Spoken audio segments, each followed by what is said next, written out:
Feels like a whole new Paimon after those 2 days in the hot springs. The Abyss kinda threw a wrench in our relaxation, though. Still, spending time here really has felt like a vacation. The Kaholosaurs are so nice and so fun to play with. Their bellies are super bouncy. Oh, and Atea's snacks were so delicious. She gave Paimon some for the road just this morning, actually. Yelling at some kids who got caught throwing stones in the hot springs, so not much has changed since we first met her.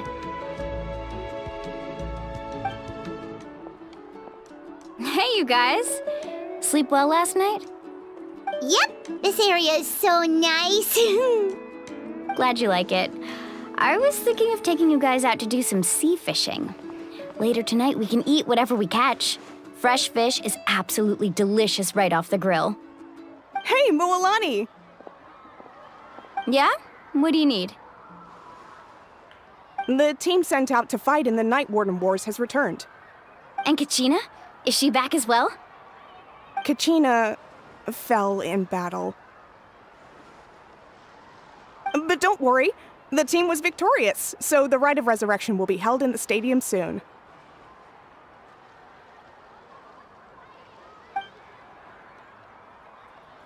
That's a relief. The Abyss is cunning, and it was her first time. Mistakes are bound to happen. Exactly. She deserves to hold her head up high. All right, thanks for letting me know. We'll head out in a bit. Jeez, she sounded a little anxious there. Had me thinking it was bad news for a moment. Mualani, you said the Abyss was cunning just now, but it seems like the Abyss just wants to destroy everything. Like, think about all those monsters that attacked your tribe. If there really was some sort of cunning plan, wouldn't it make more sense to send them to attack Kachina and her small team?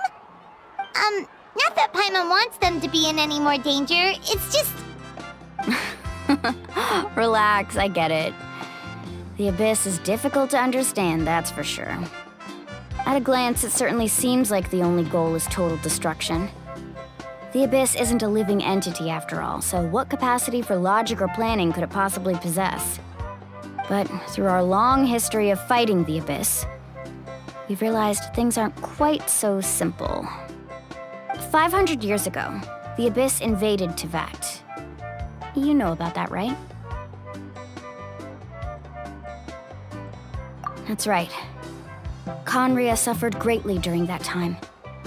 But so did every other nation in Teyvat. And Natlan was the worst affected of all. It took the combined efforts of the then Pyro Archon and heroes from every tribe to finally repel the Abyss. Even so, the effects of the invasion lingered for hundreds of years, only able to be reversed little by little. Our tribe's waters were contaminated. The Children of Echo's territory was overrun by dangerous sludge surging from underground. Unrelenting black winds tore across the lands of the Flower Feather clan. It was like each disaster was designed for a specific tribe.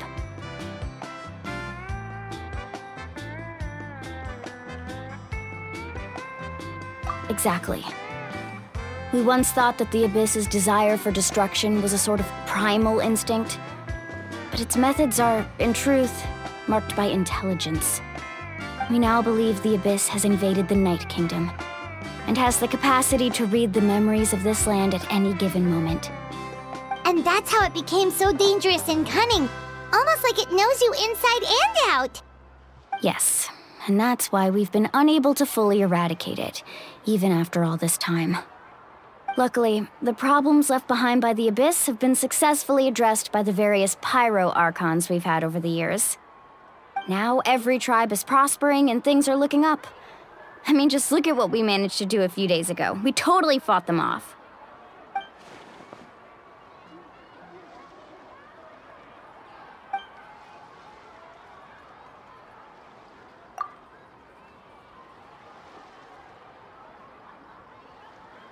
You must have had to sacrifice a lot to get to this point. Every battle, every sacrifice is in pursuit of a future where we get to stop fighting. Responsibility, duty, unavoidable burden. Everyone in Natlan views the war differently. But I believe we will be rid of the Abyss one day. And the efforts of all who fought against them will become a story for the ages. To think that my name could survive in ballads passed down to future generations, it's kind of romantic. Everyone has something that drives them forward, you know?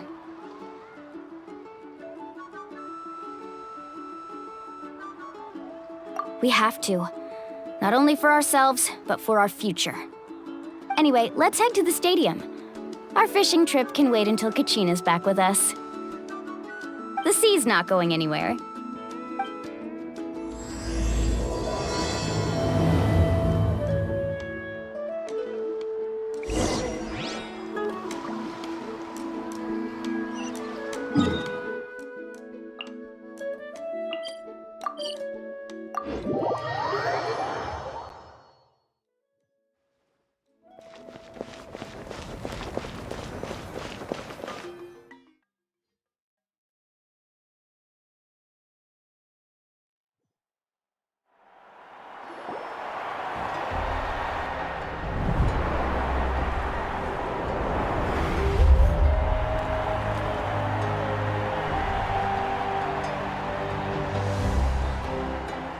Whoa, this place is packed already!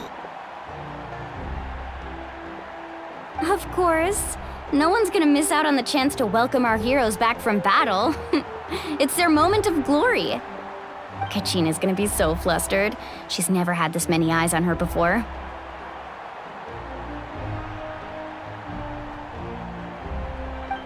Yeah, she doesn't seem like the kind of person who likes being the center of attention. Looks like I'm just in time. Kinich, you're here! Yeah, a commission ran longer than expected, but I made it. I heard about the incident with your tribe, Mualani. Is everyone all right? Yeah, it's all taken care of. Our new friend here's got some tricks up her sleeve, by the way. She's just as strong as Kachina made her out to be.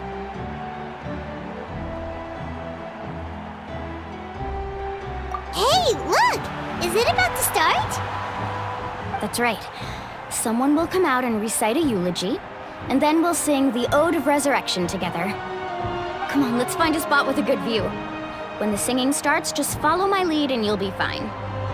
Let's go somewhere higher up so Kachina can spot us.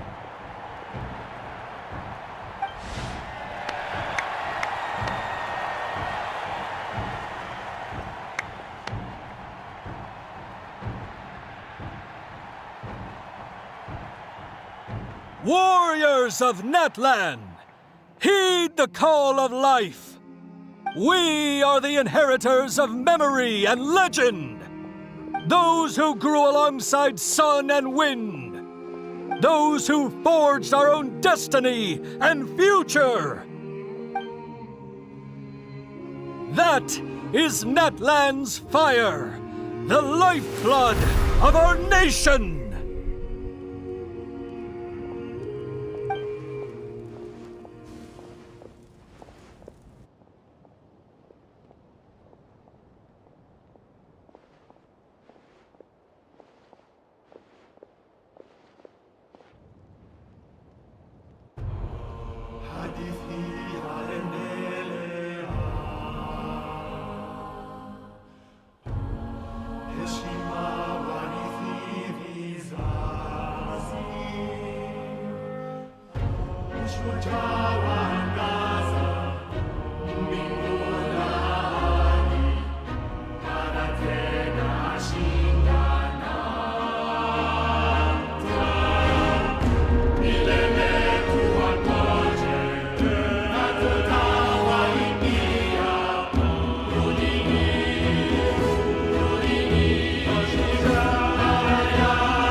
I could not find Kachina within the Night Kingdom.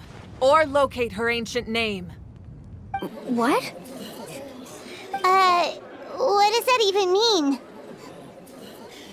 Usually once the ode is complete, the Pyro Archon and resurrected person will emerge from the flames. But something went wrong. What's going on? This has never happened before. Well, I think it's pretty obvious. Clearly, the team sent to fight the Abyss didn't win after all. Think about it. The Ode rekindles all victors. We've witnessed it countless times. Since the Archon couldn't find Kachina in the Night Kingdom, that must mean there's more to this victory than meets the eye. Hey! You just haven't gotten over the fact that Kachina beat you in the pilgrimage! Pathetic. The both of you. Your wild guesses are misplaced. We completed our mission. Maybe you did, but who's to say whether that little girl even contributed at all? Maybe she got scared and ran off. Why would the YUB recognize someone like her, even if she was on the winning team? How dare you insult a hero of Natlan like that? Kachina sacrificed herself to repel the Abyss. She doesn't deserve to be subjected to your vile rumors when she's not even here to defend herself. Calm down, Mualani. There's no point arguing with the likes of them. I can't just sit here and let them slander her like that. To insult a hero of Natlan, the person actually has to be a hero. You... Think about it, everyone. Who do you think is really at fault here? A girl who never should have even gone to war? Or the great Pyro Archon? Why would the rules of our nation suddenly stop working? That's true. If she wasn't revived, it must mean she failed to achieve victory. Maybe the YUB interpret victory in different ways? I mean, that girl didn't look all that strong to me.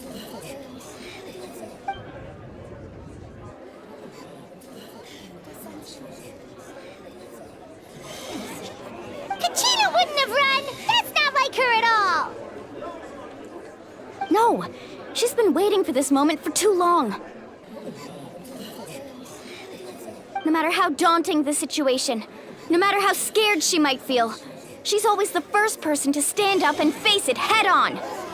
We don't even know what happened, so don't you dare try to use this as an excuse to vent your anger or slander her reputation. Fine. We'll find out what happens soon enough.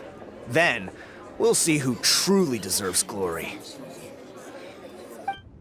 That's enough. There is no doubt about today's victory, or Kachina's part in it. She is a hero worthy of our admiration and celebration. However, the failure of today's ceremony is undeniable. Kachina has not been rekindled, and I offer you all my deepest apologies as I continue to investigate this matter. To prevent further casualties, I have decided to suspend the pilgrimage until this matter is resolved. What? No one is all-knowing. No one is infallible, not even myself. But doubt is a means by which we seek the truth, not a weapon we wield against others. I didn't mean it that way, Archon. I just... If there are things you wish to clarify, then ask me directly. Doubt my answer if you wish. But now's your chance. You have concerns? State them. No, of course not. Even though I have said nothing to change your mind, then it would seem the truth never mattered to you at all. That guy doesn't even have the courage to answer the Pyro Archon's question. So much for all that glory talk earlier. I have a question, Archon. My friend Kachina. Do you have any idea where she is? It's extremely important to me. I know you said you were investigating the situation, but I'm sorry, that's not enough. I've already shared everything I know. If you want to learn the truth and rescue your friend sooner, you should join the investigation. So, what do you say? Of course I'll join. In that case, come see me in the speaker's chamber. We should join them. Oh, and if it's not too much trouble, could you drop by as well, Traveler? I'd like to have a chat. Rest assured, everyone, I'll keep the tribal chiefs informed on the progress of the investigation. Once again, I apologize for the outcome of this ceremony. If there are no further questions, let's part for now. Did she just ask us to come along? I believe she did. Let's go. I'd like to know what's going on myself.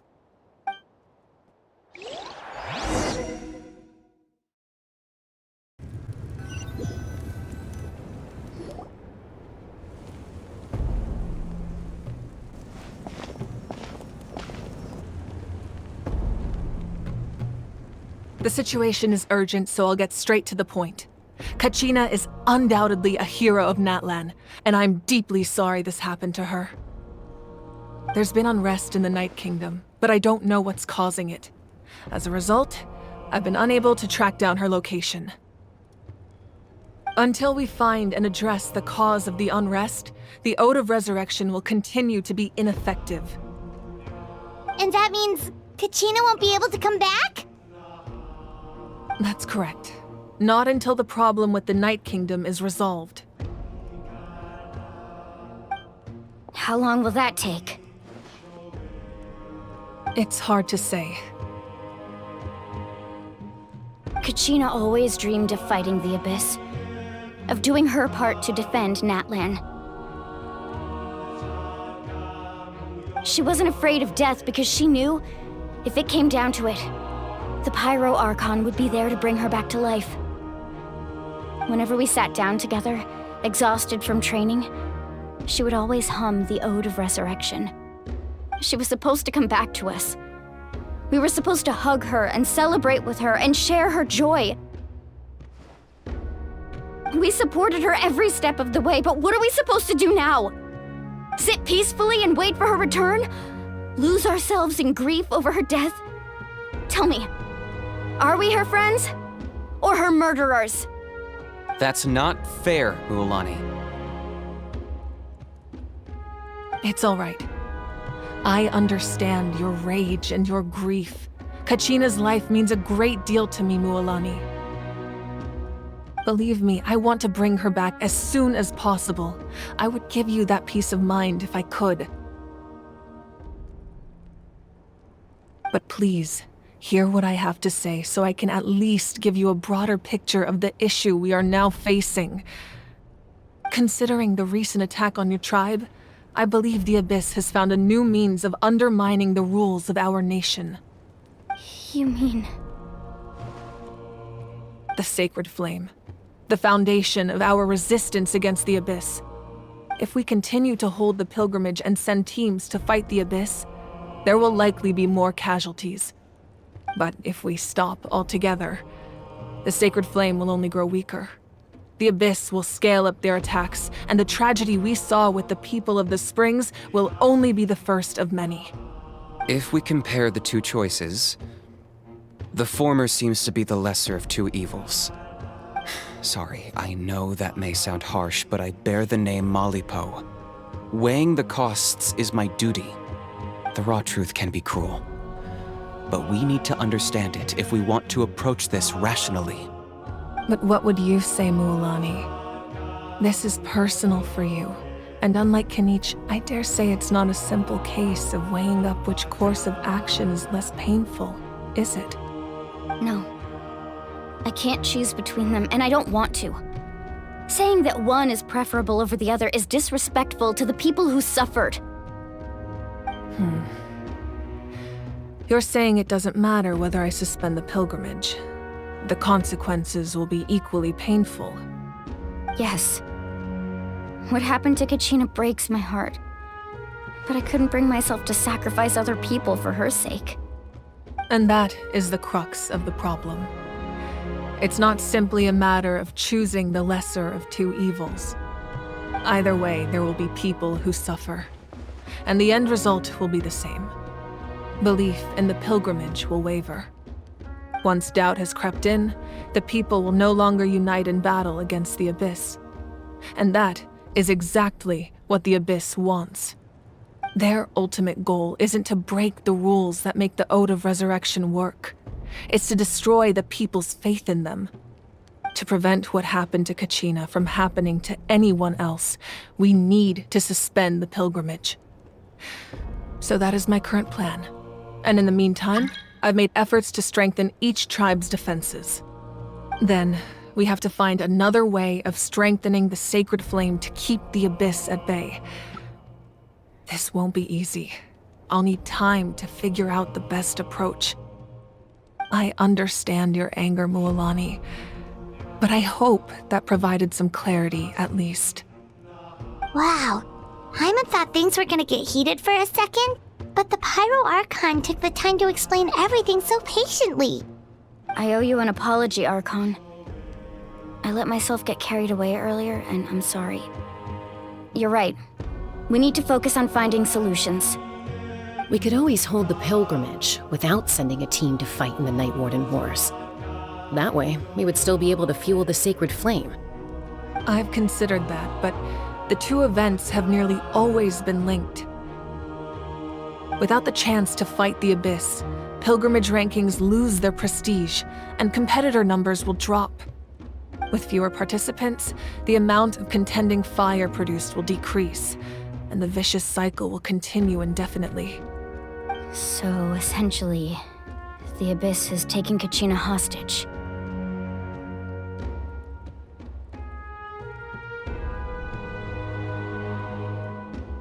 You've learned about the concept of ley lines during your travels, yes? The Night Kingdom is something similar. Staying there for a short period of time shouldn't have an effect on the person. But with the Abyss in the picture, it's a different story. Your sense of self will be devoured until eventually you become one with the Sea of Souls. Imagine pouring a cup of water into a rushing river. You can try to scoop up another cup, but there's no chance it will be the same water you had before. I won't sugarcoat it. That is the danger Kachina is currently facing. Just like you said, Archon. Both of these problems need to be addressed. You can focus all your efforts on dealing with the Sacred Flame. I will go search for Kachina. The Abyss poses the same threat to you as it does to her. It is very possible you will not return. Knowing that, do you still choose to go? Kachina's waiting for us to rescue her.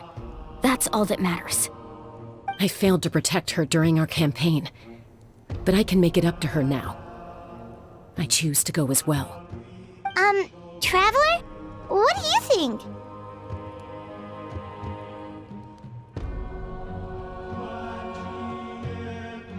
Understood. Then I'll support you in any way I can. The Masters of the Nightwind have a technique that can extract an ancient name from the ley lines.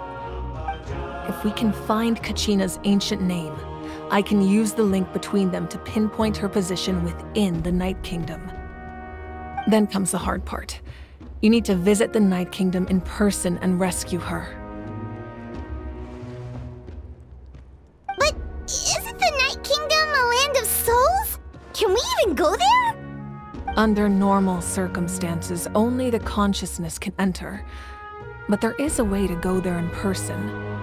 However, know that the Night Kingdom will attempt to repel you, and the Abyss certainly won't leave you be. That's fine by me. Same here. Fighting the Abyss is nothing new for me. So, Hyman's the only one who's scared? Well, if you're going, Traveler, Hyman's going too. Lali of the Masters of the Nightwind once created an artifact that can be used to communicate with the Wyab. We call it the Spirit Speaker Stone. It was originally used as a ceremonial artifact wielded by the tribal chiefs, but that spiritual quality also means it can be used to search for an ancient name. That was the artifact I delivered to the Scions of the Canopy a few days ago. Didn't think I'd be hearing about it again so soon. Thank you so much for your help, everyone. Your thanks are unnecessary. I will offer you whatever aid I can, but your fellowship and courage are what will truly decide the success of this operation. Besides, you're the ones helping me. I can only focus on one thing at a time, after all. Traveler, I certainly didn't expect our first conversation to be so serious. I've heard all about your accomplishments. Ever since you arrived, I've been hoping to meet you and offer you Natlan's highest level of hospitality. Why? Why? Is that not what happened in the other nations you visited?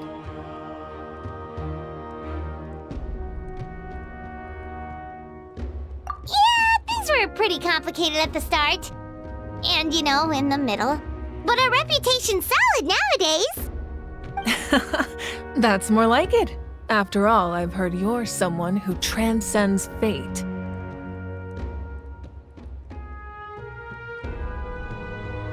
Perhaps even more than you can imagine. But we can talk about that some other time. Ideally, this would be the perfect night for a drink and some musical ambiance. But there are important things to be done. Oh, I almost forgot. Atea was wounded in the fight against the Abyss. She wanted us to give this to you. It embodies fond memories and my strength of will. That's what she asked us to tell you. She said you'd know what that means. I didn't think this day would come so soon. The flames of her life force. I can feel them flowing within the talisman. If things were different, the two of us could have enjoyed the hot springs together while she gave this to me in person. We're supposed to be hot spring buddies after all. But don't worry. This talisman means a great deal to me. I'll take good care of it, and once this is all over, I'll pay Atea a visit.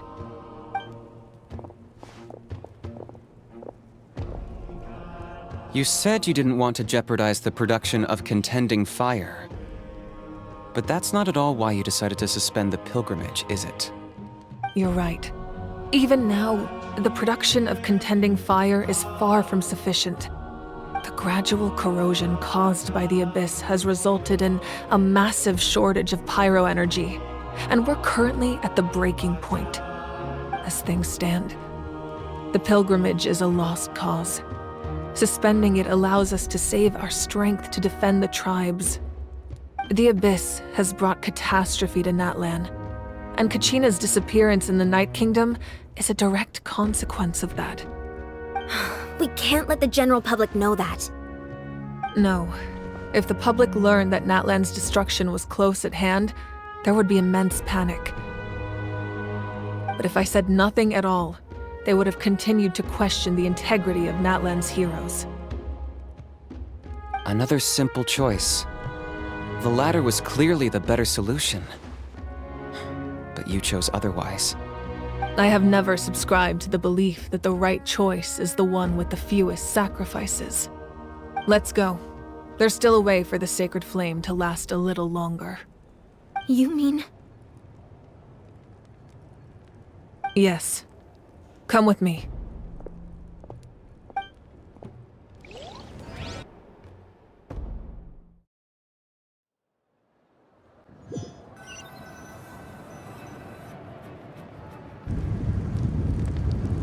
The sacred flame must never go out. Not only does it strike fear in the Abyss, but it's also the pillar of Natlan's stability. So until our heroes are ready, I will sacrifice my power to keep it burning. But that can only last so long. I think we should focus on the remaining ancient name-bearers. Don't let desperation cloud your judgment.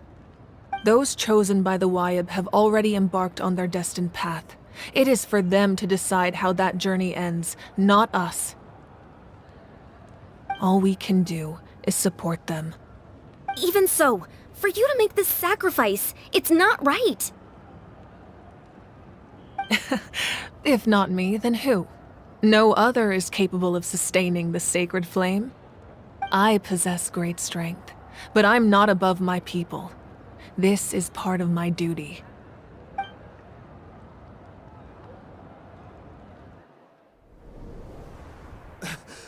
Archon! It's the Fatui!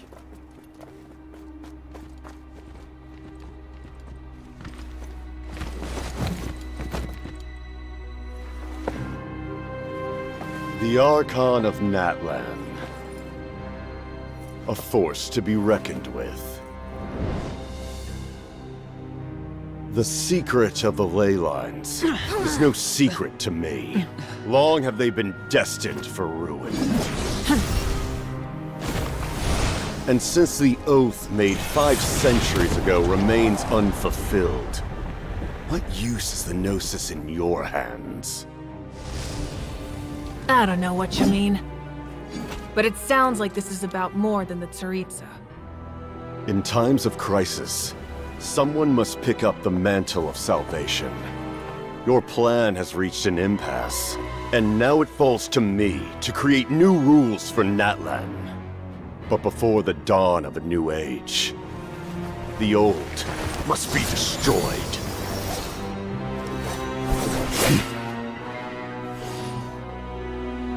I assume that's the end of your speech? Good. People like us. Let our blades do the talking!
Masters of the Night Wind. Send word. The captain and his followers must be apprehended.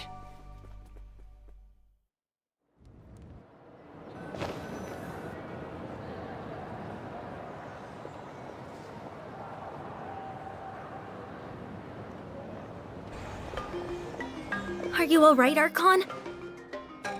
He was a formidable opponent. Exactly what I would expect from the first of the Fatui Harbingers. I never imagined someone could match you in combat. If the Tsaritsa sent him here, why would he bring up what happened 5 centuries ago? Yeah. And how much does he know about Natlan? The Harbingers are all driven by their own personal goals. The only purpose that unites them is collecting the Gnosis. But I'm sure the captain has his own reasons for being here as well. Whatever his motive, we should shift our focus to the Fatui. If they attack again, and we're not prepared, we're done for. No, we're running out of time. The wound I inflicted should hold him back and weaken him for the time being.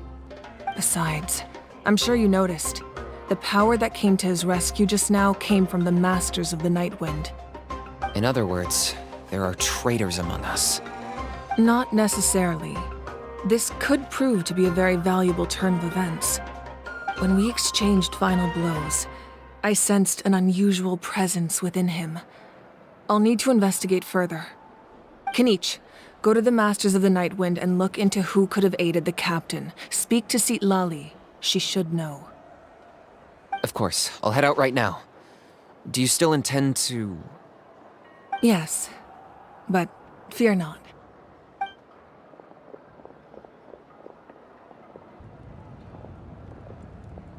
Natlan's strength has never rested solely in its Archon.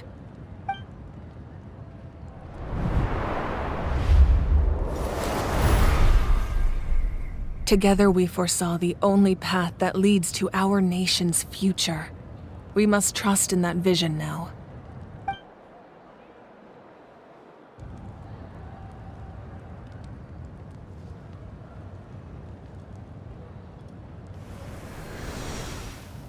Is everything okay, Archon?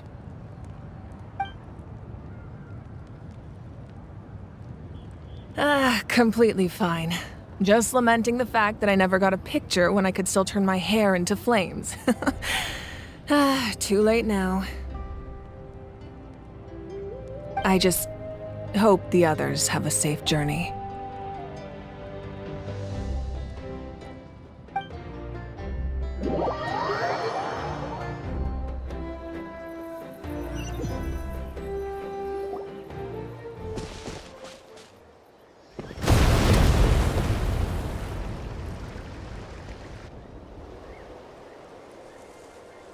What's happening at the stadium? Did something explode? It feels like the Archon unleashed her power. She must be fighting a formidable opponent. Should we go back and check what's going on? Have faith in the Archon. She wouldn't lose in a one-on-one confrontation. Once we find Kachina's ancient name, we'll head right back. Okay, let's just keep climbing.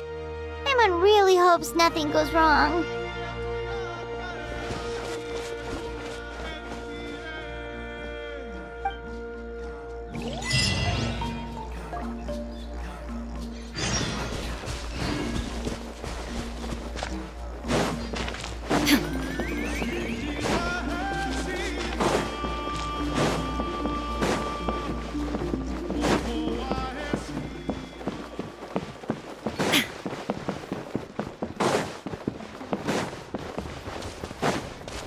What can you tell us about the Scions of the Canopy? The tribe's people are very adventurous. Oh, kinda like us then. I'm not so sure.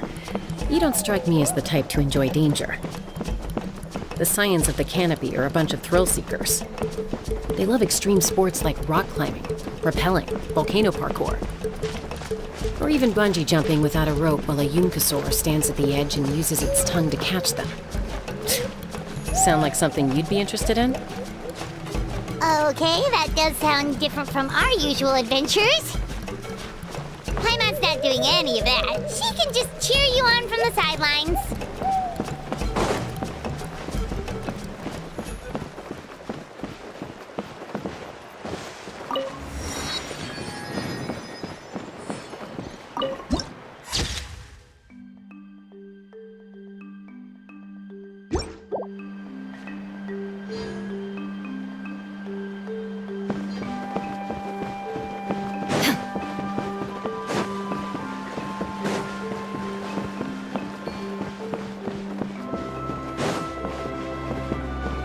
That's Huayna, the tribal chief. Let's head over to her.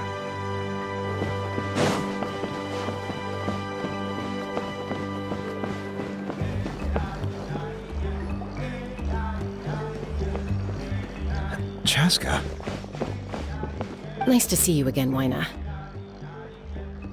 I'm afraid we don't have time for pleasantries, so I'll get right to it. We're here for the Spirit Speaker Stone. Whoa, hold on a second. At least tell me why you need it first. My friend Kachina is trapped within the Night Kingdom. We need the stone to find her ancient name and rescue her. Rescue her? From the Night Kingdom? That's right. I'm sorry, but someone needs to tell you what you don't want to hear. Going there, a mature warrior would never make such a foolish decision.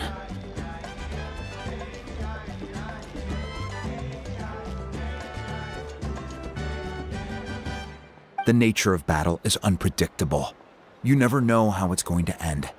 Losing a friend is tragic, but when that happens, the best thing you can do is focus on how to prevent further casualties. I appreciate what you're trying to say, Chief Wyna.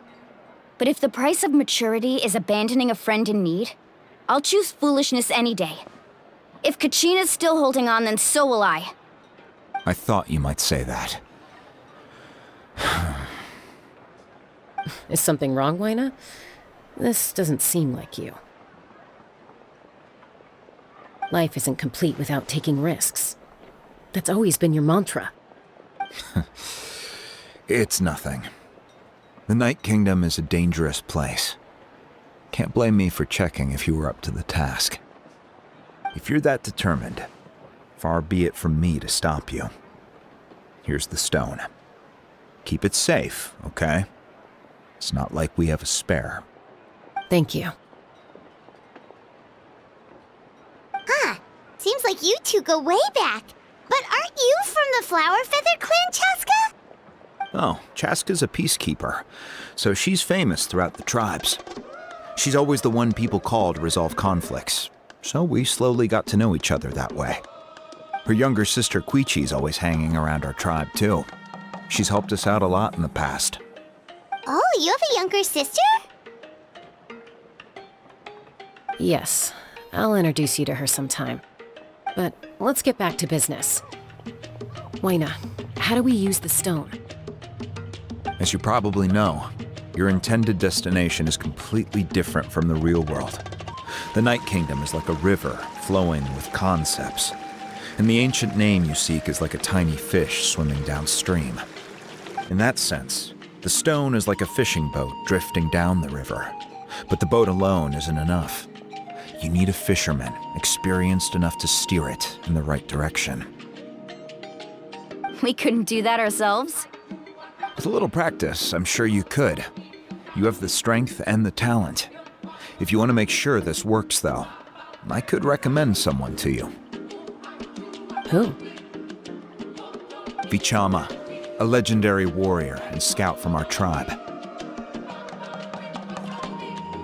He's got a keen eye and a well-honed intuition. Even his ancient name means to seek. If you're fishing for a name, you're gonna want him on the boat. Vichama? Why does that name sound familiar? He's one of Auntie Atea's hot spring buddies. I've heard stories about him. Where can we find him? Ever since Malko passed, he spends most of his time gazing out at the scenery from the cliff tops. Follow the path that way, and I'm sure you'll find him. Thank you. We'll go look for him there. Good luck. I hope everything goes well.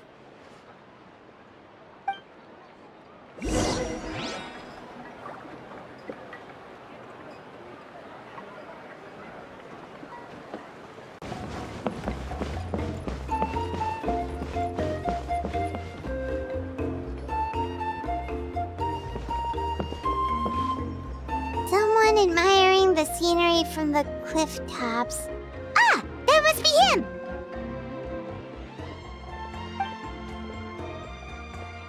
Hello there, are you Vichama? That's me. Did you need something?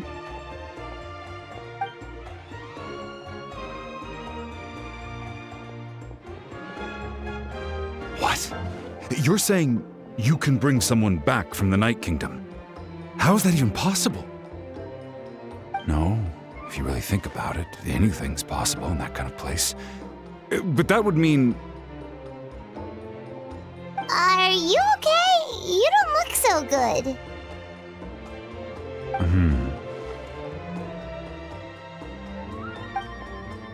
Everything's fine. I'll help you, but I do have a small request. After I help you find Kachina's ancient name, I want to use the stone to look for my friends as well. Your friend?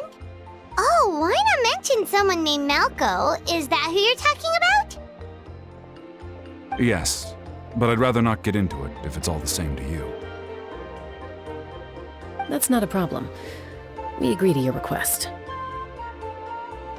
Yeah. Since you're helping us find Kachina's ancient name, it's only right that we return the favor. Then we're agreed. Can I have a look at the stone?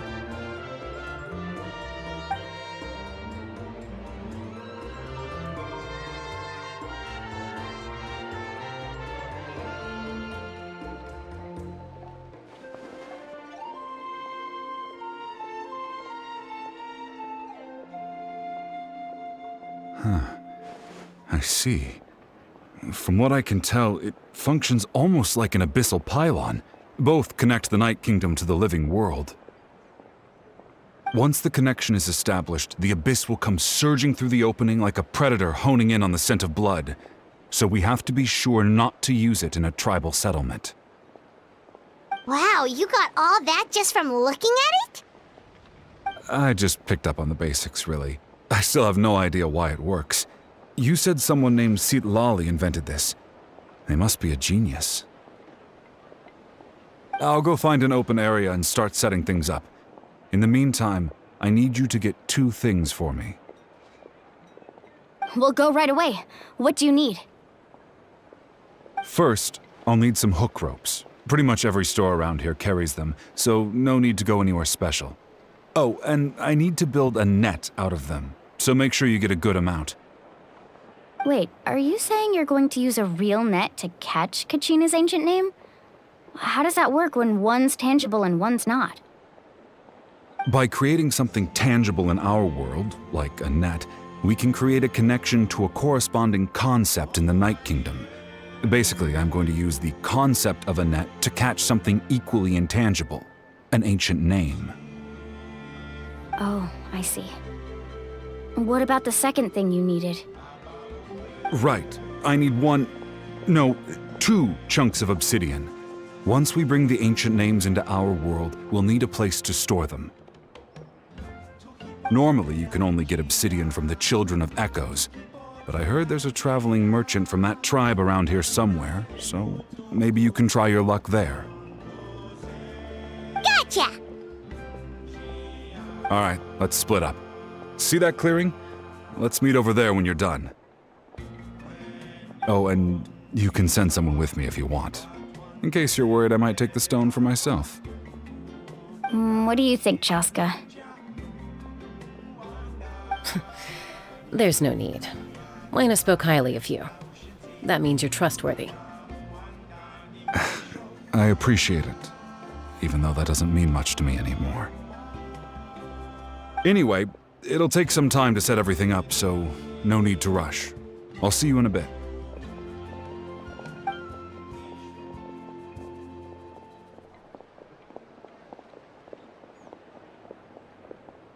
What an odd guy. He seemed so defeated, but also really invested in the stone at the same time. I don't have any more insight than you, Paimon. Let's just focus on the preparations for now. Hang on, Kachina. We're coming for you.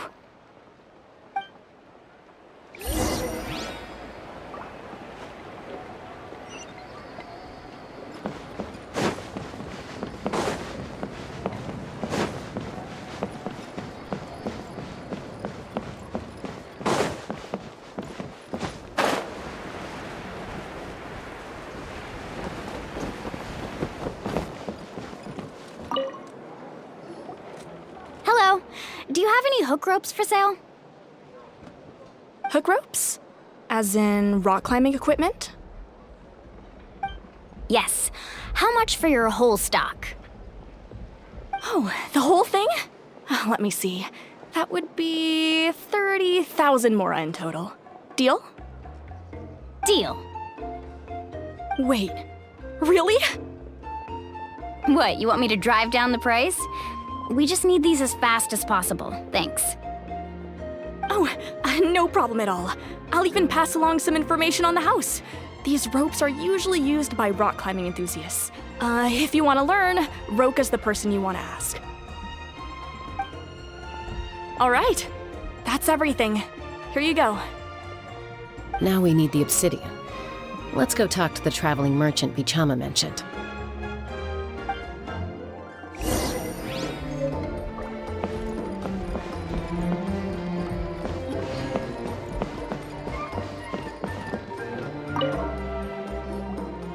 Excuse me, do you sell obsidian? Why, yes. I've got a chunk for sale right over there. Perfect. Is that the only one, though? We actually need two. That might be tough. Tell you what, I'll take a look through these boxes over here and we'll see what we can find.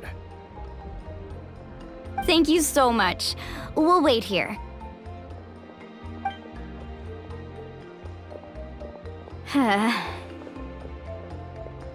Relax. Everything's going according to plan. I know, it's just... I could tell Vichama feels the same way about his friend that I do about Kachina. I hope this chunk of obsidian isn't the only one. Kachina always carries all sorts of shiny stones with her. If I was the one trapped in the Night Kingdom, she'd have a whole pile of obsidian ready in a heartbeat. Well, would you look at that? I did bring an extra. Here you go, young lady. How does it look? Perfect! Thank you. How much do I owe you? If you hadn't shown up, these stones would have just sat here collecting dust. I'll take 3,000 mora for both. Here you go. By the way, I heard you mention Vichama just now. You running an errand for him, then? How's he doing? Malco's been gone for 5 years now. It's about time he started to move forward. Do you know what happened between them? I heard about it in passing while I was out drinking one night, but I don't know all the details. Vichama and Malco grew up together, and even made a name for themselves together. Malco was an amazing fighter, capable of knocking out multiple opponents in a single hit, while Vichama excelled at scouting and analyzing the battlefield. The two made an excellent team, and managed to beat back the Abyss several times. 5 years ago, they both emerged triumphant in the pilgrimage, and were placed on the same team to fight the Abyss. But on the eve of battle, the Abyss launched an attack on their tribe, and Vichama suffered an injury to his leg while attempting to rescue someone. Then what happened? The team agreed that he couldn't fight the Abyss in his condition. Vichama didn't argue. He knew going to the front lines with an injured leg would make him a burden in battle. So they raised the issue with the Pyro Archon, and she agreed to let him stay behind. It's just... Malco and the others ended up facing hordes of abyssal monsters in numbers that far exceeded anyone's expectations. The team made an error in judgment, and they fell to the onslaught. Vichama went into a deep depression after that. He blames himself for everything. Oh, you're not wrong. But it's possible he chooses to blame himself. Not because he did something wrong, but because he wasn't able to do anything at all. I've tried convincing him to move forward, to stop dwelling on the past. But the shadow of Malco's death hangs over him still. The Abyss has caused so much suffering, and some wounds never heal. I wish there was something he could do to make himself feel better, but... Anyway, that's the gist of it. Maybe you could help him talk things through sometime. I would really appreciate it.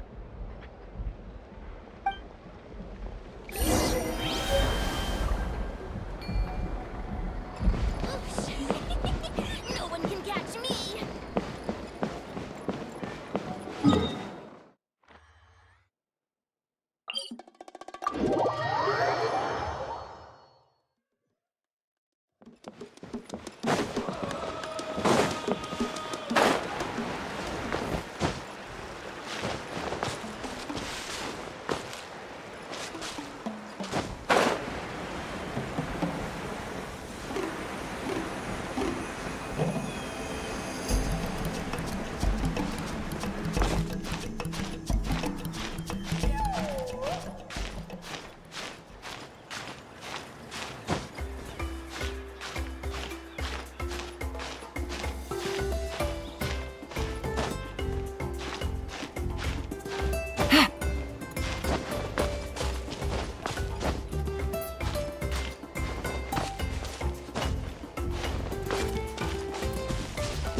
Did you get everything?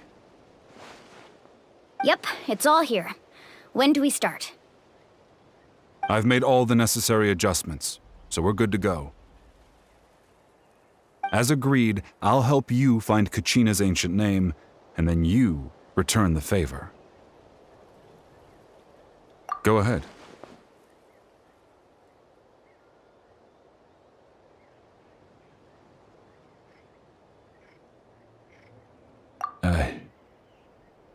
Yes. After Malko fell, I scoured the battlefield to see what happened. It turned out he wasn't bested by some impossibly powerful foe. He was dragged to his grave by the sheer number of enemies. If I had been there, I would have been able to sense the danger. I could have warned them not to advance. I've always blamed myself for what happened. But when you told me about Kachina, I realized there's a chance Malko might also be alive, fighting for survival in the Night Kingdom. But that happened several years ago, right? The Pyro Archon said all life within the Night Kingdom eventually becomes one with the Sea of Souls. There might not be much hope, but I still have to try. Malko and I promised each other, even if we never managed to root out the Abyss for good, we would fight together until the end. All right, let's get to it. I'll start searching for the conceptualized version of Kachina's ancient name. If you see any fragments scattered around the area, please collect them.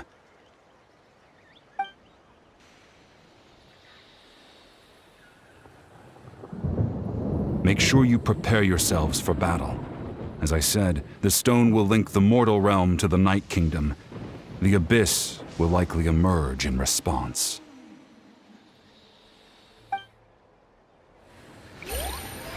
Look at that golden thing. It must be one of those fragments Vichama mentioned. Let's get closer.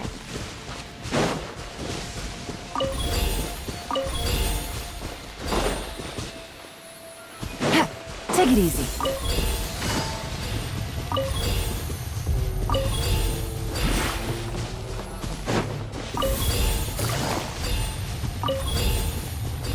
Whoa, monsters incoming! Watch out, everyone! Time down. Rest and rebuild! Everyone hold hands! Game's up. Time's over. There is no escape.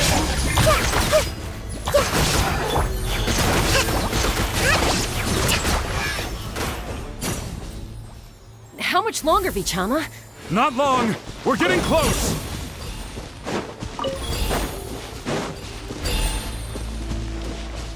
Allow me!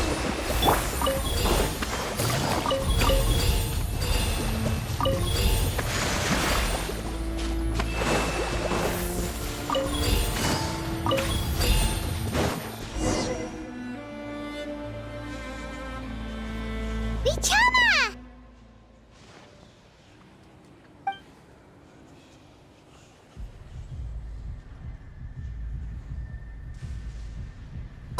Take it!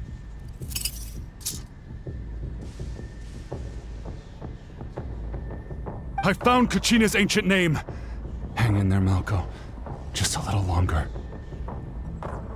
Something's not right. The power of the Abyss is getting stronger.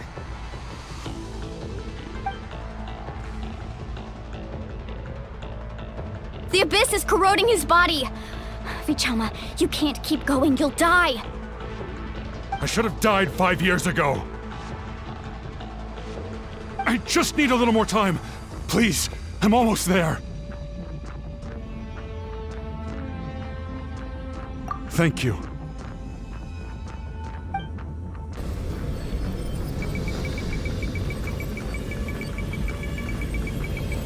Whoa, watch out! The power of the Abyss is strong.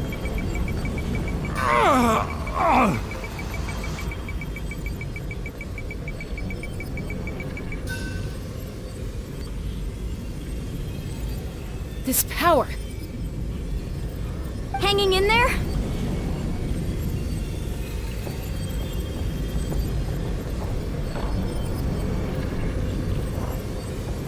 Malko. No! Why can't I find him? Why? We can't wait any longer. Pull him away from the stone, Mualani. I already tried, but the power of the Abyss has him in a chokehold. It's like he's tied to the stone with an invisible rope. In that case, we have no choice. I'm sorry, Sea Lolly. Get back! Chaska, wait!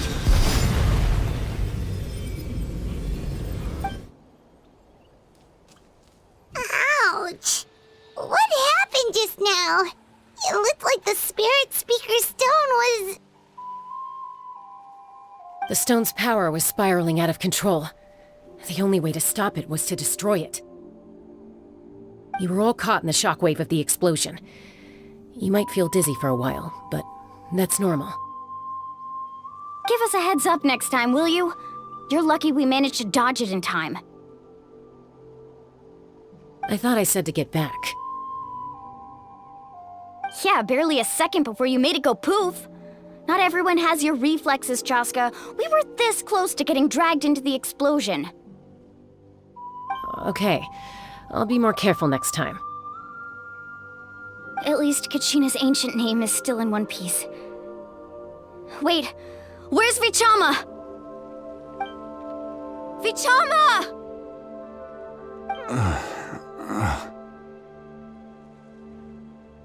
Vichama! I couldn't find Malko's ancient name. It must be completely gone by now. Once your ancient name disappears, there's no coming back.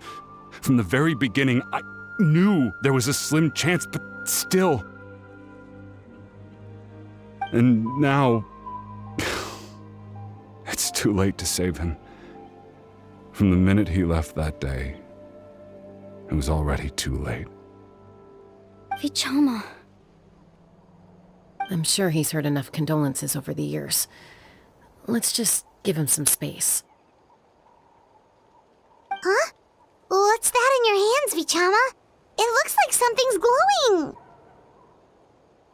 Huh? This is...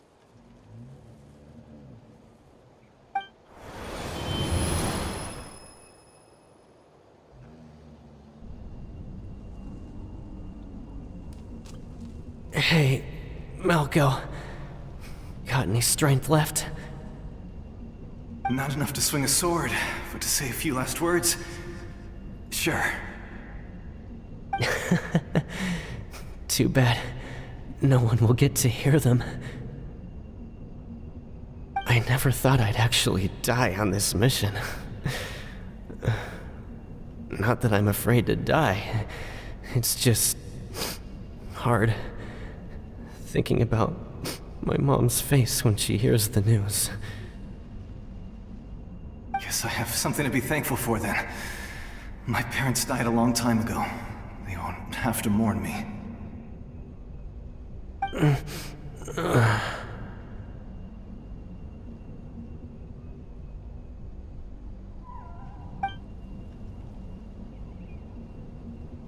Pisak. Always had to beat me at everything, didn't you? Right to the end, you were never one for goodbyes. Maybe you're right. Maybe no one will get to hear our last words. But just in case... Vichama, I'm so glad you didn't come with us. Don't be sad. Just keep on living. For the both of us.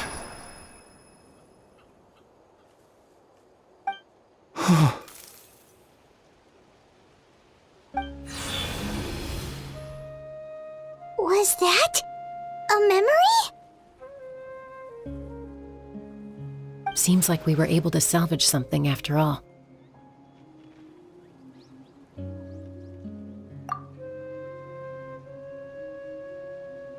Of course. Seeing him, hearing his voice again, it makes me unbelievably happy. But it also brings with it an even deeper pain. A deeper pain? Why? Malco was always the type to put on a brave face. But in that memory just now, his hands were shaking, and his smile was forced.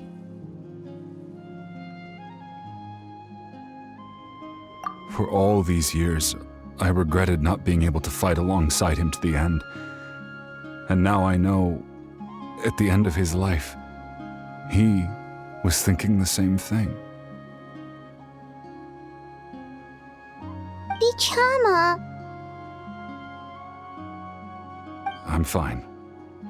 Actually, I heard Chief Wyna wasn't really on board with your plan to go to the Night Kingdom. When you asked for my help, I hesitated too. I knew helping you find your friend's ancient name meant leading you one step closer to danger. But I also understood why you had to try. Everyone has regrets in life, but not everyone gets the chance to make up for them.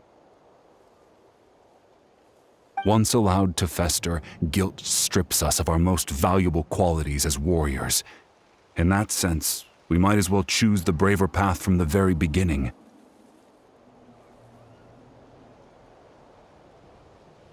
If I could do it all over again, I would have followed Malco to the front lines no matter what. Even with an injured leg, there were still things I could have done. That way, even if the outcome stayed the same, I still would have fought alongside him to the end. There are critical junctures in life, and if you don't seize the chance to act, there's no going back. That's something I had to learn in hindsight, but you're still at the crossroads of your journey, so I hope you can walk away without regrets. Thank you, Vichama. I feel even more determined now. Kachina will come back to us. I'll make sure of it. I promised I would find her, and I intend to keep that promise. That's good to hear. Strange. My body, it's... Once abyssal corrosion enters the body, a portion will fuse itself to your internal organs. Even though the Traveler possesses powers of purification, the corrosion can never be fully eradicated.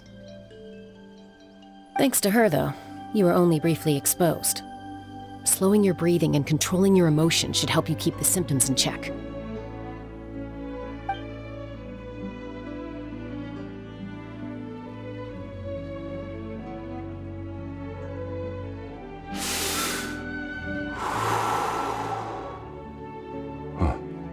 That does make me feel better. You seem very knowledgeable about all this. Just speaking from experience, that's all. Anyway, we've recovered Kachina's ancient name, so we're off to a great start. Let's get Vichama back to his tribe and tell Wyna the good news. Oh, and apologize for destroying the Spirit Speaker Stone. We had no choice, though, so he'll probably understand. Right?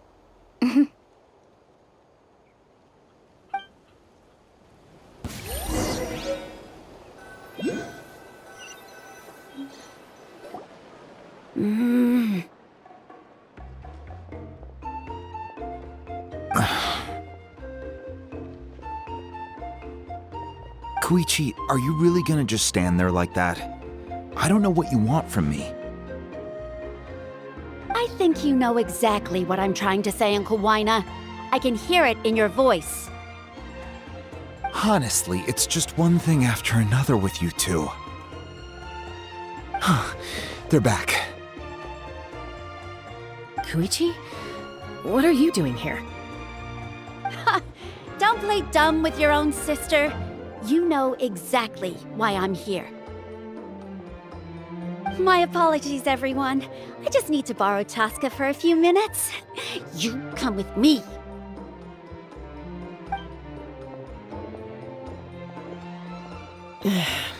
I'll be just a moment. Who is that? Koichi, Chaska's younger sister. Although the two aren't actually related by blood, it's kind of a long story.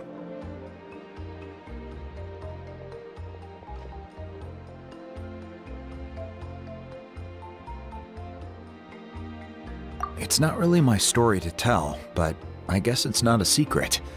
You see, Chaska was actually raised by cuckoo-sores. She was afflicted with a rare disease when she was a child, and abandoned in the wild as a result. The Abyss found her out there, all on her own, and tried to devour her. But in the end, all that did was trigger her will to live. That strength of will pushed her to survive, but it also planted a seed of conflict within her. Eventually, she was adopted by the cuckoo-sores. Wherever they went, she followed, getting into fights right and left. For some reason, Paimon can totally imagine that. Well, when Chaska finally returned to human society, it was Koichi's parents who adopted her. At the time, Chaska still had a habit of getting into fights, so Koichi was always taking her around, apologizing to everyone. Ah, I remember those days. One of those fights was definitely with me. But, you know, kids. You're fighting one minute and your friend's the next. Eventually, she found a way to rein in that desire to fight. And now she's who people call to resolve conflicts. She's known as the Peacemaker. It sounds like she still argues with Koichi, though. Don't siblings usually stop fighting when they get older? That's partly my fault. Koichi asked me to stop Chaska from doing anything dangerous, but you probably know by now, once Chaska makes up her mind, there's no changing it. Oh, I get it. No wonder you tried to talk us out of going to the Night Kingdom. Chaska even said that wasn't like you. I'm all for your adventure. You need to take risks when you're young, because by the time you're my age, you couldn't attempt something like that even if you wanted to. Better try now than live with regrets later. That's what I say. Still, I can understand where Koichi's coming from. In the end, nobody wants to sit back and let a loved one put their life on the line.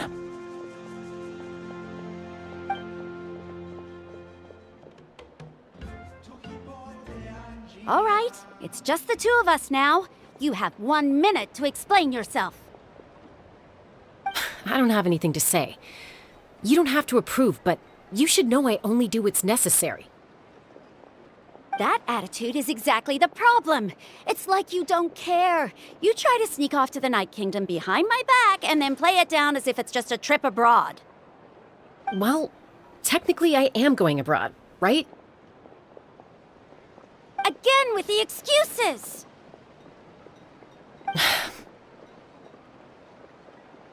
We agreed, didn't we? There are 4 levels of danger.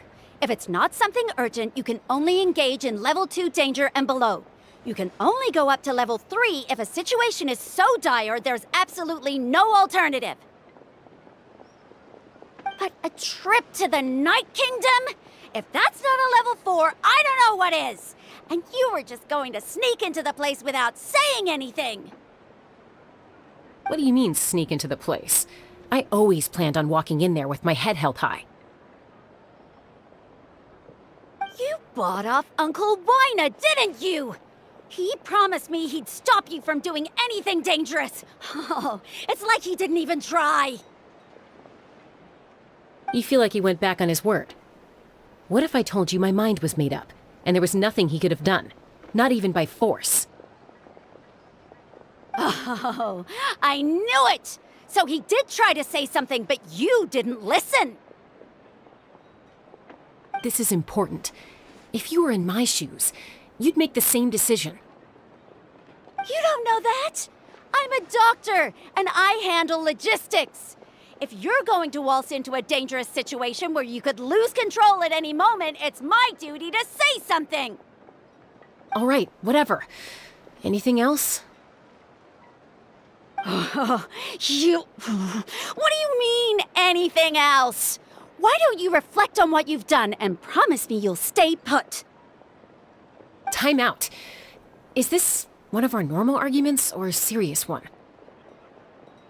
Chaska, does it sound like I'm joking? Then, you need to know something. What happened to Kachina was partially my fault. I can't leave her there to die. That's not who I am. But the person you become when you lose control, that's also not who you are. That's a different issue. You said it yourself. A person is only as good as their morals.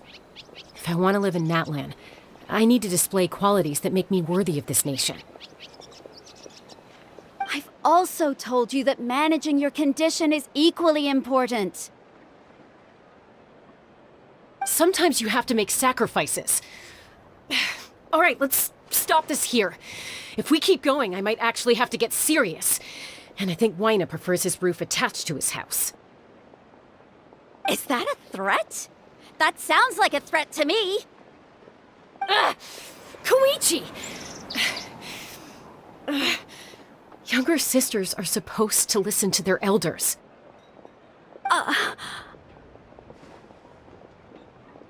So, you're really going to go, no matter what I say? I'm supposed to be your sister. Then support me. I'll be back. All you have to do is wait. Chaska. So, that's it. Why'd you have to turn out to be so darn annoying?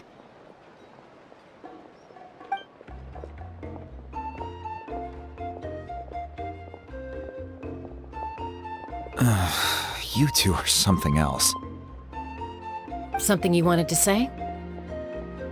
I know you aren't related by blood, but you two sure are similar. Really? You know, I said that very thing to Koichi not too long ago, and she reacted the exact same way, down to the very tone of voice. It's not my place to get involved, but I will say this. Try to spend a little more time with your sister. You're tough kids. That doesn't mean you have to go it alone. Thank you. Anytime. All right. If you're done with the Spirit Speaker Stone, you might as well hand it over. According to Kinich, it's an important ceremonial artifact, so it'd be safer to keep it with me. About that. If only Tonegif Bard was here, he could have repaired it just like the Holy Liar. It might be in a few more pieces than you remember. Huh?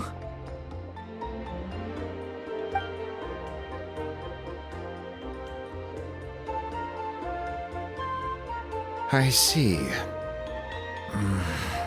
Sounds like it was an urgent situation. If someone's life was on the line, then you had no choice. Still, Citlali's going to be a nightmare to deal with now that you've broken her stuff.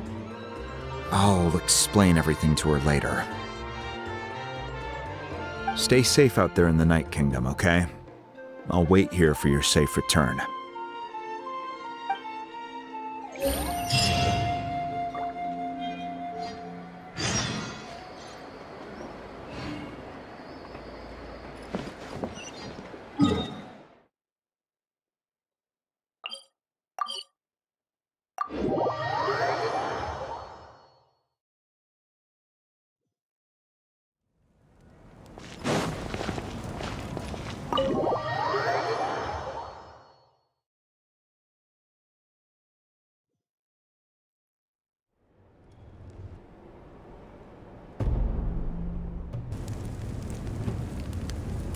We're back! We found Kachina's ancient name, too!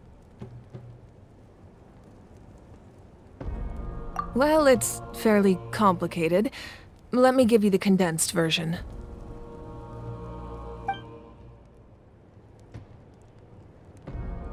The Fatui again? We can't go anywhere without them causing trouble. But what if the Fatui finds out you've lost your power? Won't they try to take advantage of the situation? That's why it has to be our little secret. No one else can know, or we're asking for trouble.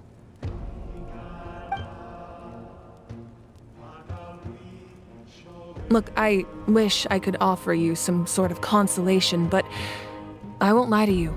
With multiple factions closing in, there's nothing comforting about the situation we're facing. Still, all you need to do is focus on your goal. You can leave the complicated matters to me.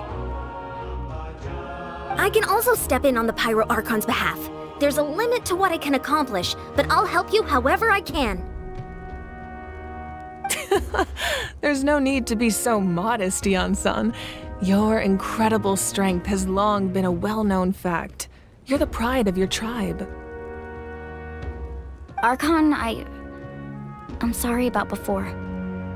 You have so much on your plate, so much that you have to worry about. But all I could do was focus on my own feelings. You have nothing to be sorry about. We all get overwhelmed by our emotions, myself included. Your reaction to Kachina's disappearance, I understand that feeling very well. Well, now that we have Kachina's ancient name, let's go track her down. Follow me.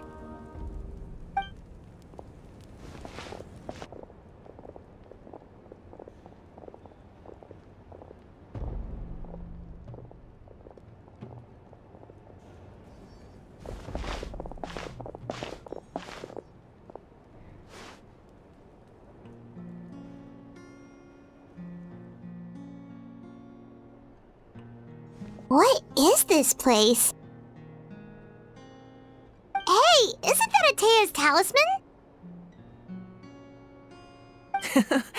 Good eye. This is where I store all the various mementos I've collected. Whoa. I've never seen this place before. There's so many things in here.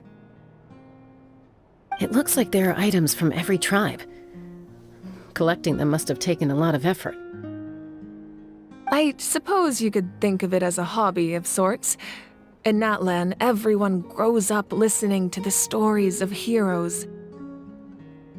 And physical items do a far better job of preserving those stories than our own memory.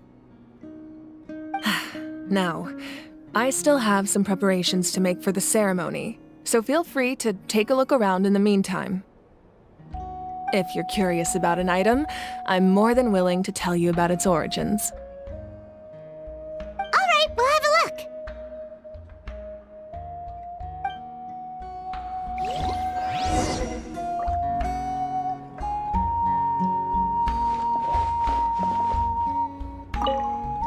This flower looks like it's thriving.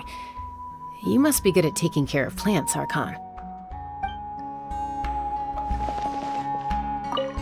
This fishing basket looks familiar.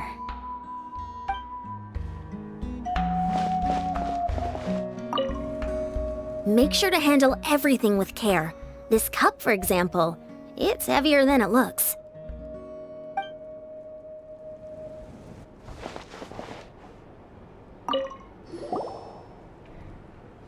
Whoa, that belt is bigger than Paimon's head!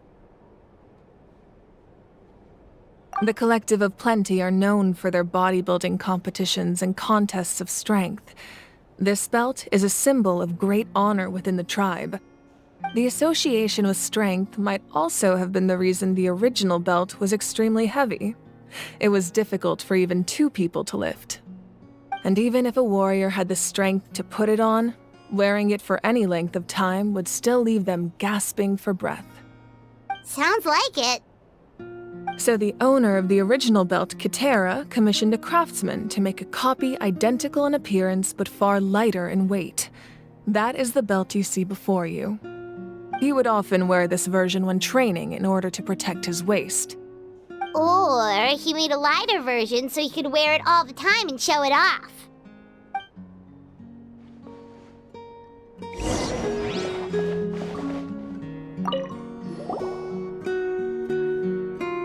There are so many jars and potions around here. Do they have anything to do with alchemy? No, those belong to the Masters of the Nightwind. They're ceremonial tools used to amplify the ability to communicate with the Night Kingdom and the Wayab. Yamaya is an expert in this field, and she taught me a lot. Even though she appears stoic and serious, she actually has a keen sense of humor. The tools you see here are quite traditional. Her students found them outdated, so she passed them on to me. The contents of the jars aren't all that special. Oh, except the big jar in the middle. That's what she really wanted to give me. Ooh, must be something really cool. What's inside? Grape juice. Huh? It's quite tasty, although probably expired by now.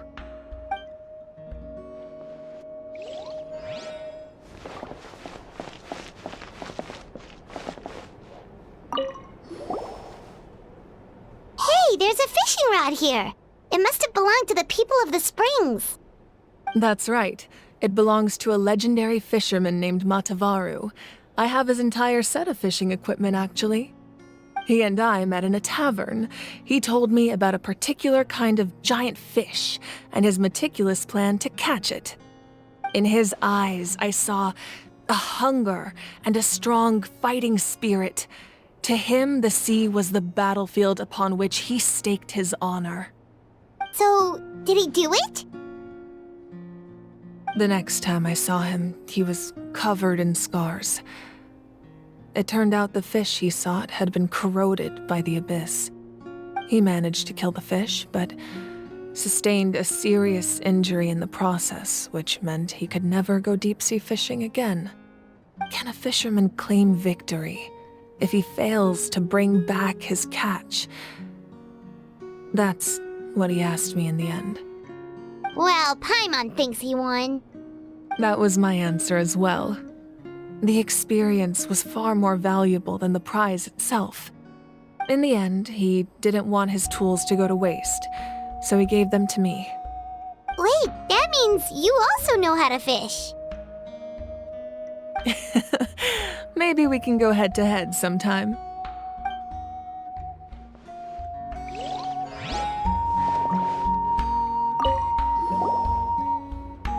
This is Atea's talisman. I'm sure you're familiar with this one already. Atea was rarely ever without it. The talisman brought her a lot of luck in battle.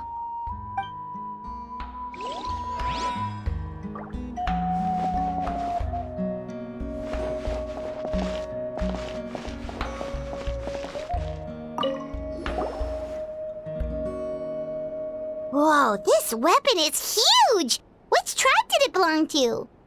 Ah, that weapon belonged to Tenoch, a hero from 500 years ago. Strictly speaking, he didn't belong to any single tribe.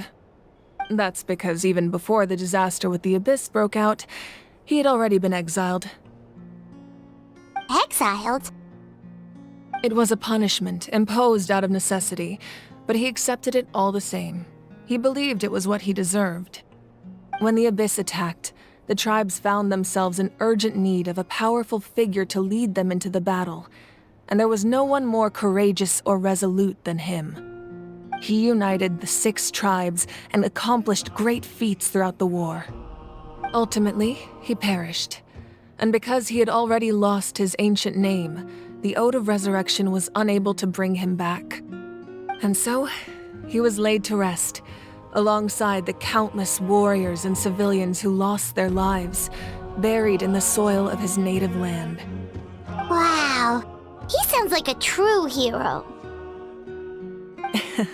Indeed, even now his story is told throughout the land.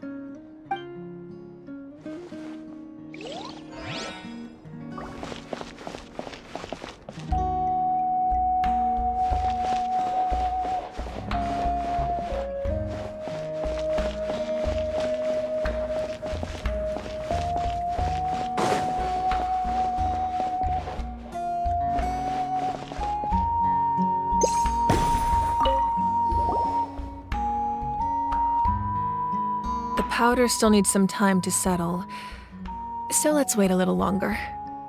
Well, what do you think of my collection? Do you feel like you have a better understanding of Natlan's culture now?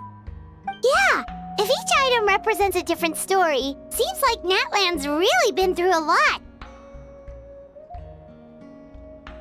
Does every item hold a special memory, just like Atea's talisman? That's right. The items in my collection actually serve a similar purpose to the ancient names passed down among the tribes. They demonstrate the true shape of time. The shape of time? Most people perceive time as a linear concept, almost like a straight line that can only move forward.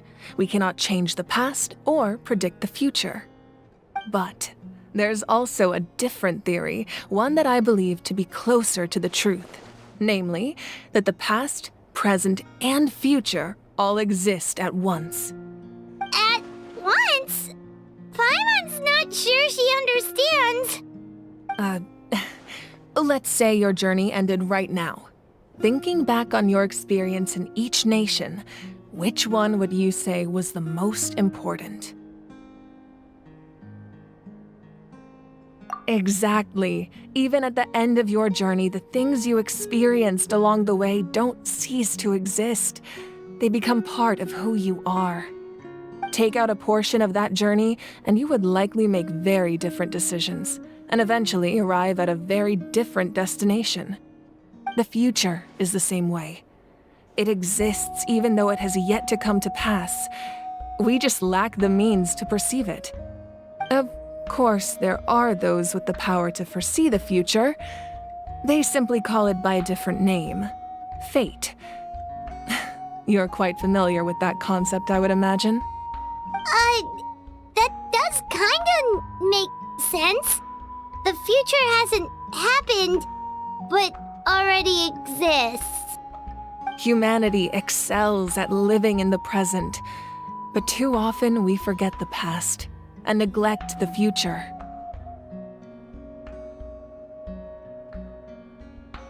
While the pilgrimage and the Night Warden Wars lead us to a better future. Only by uniting the people of Natlan across countless eras can we fight back against an enemy as formidable as the Abyss. To come up with such a set of rules, the first Pyro Archon must have possessed a level of insight I can only imagine.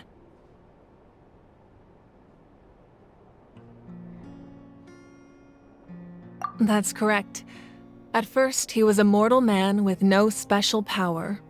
After he ascended to the divine throne, he used it to borrow power from the heavens and establish the rules of Natlan. Namely, a framework through which ordinary people can ascend to Archonhood.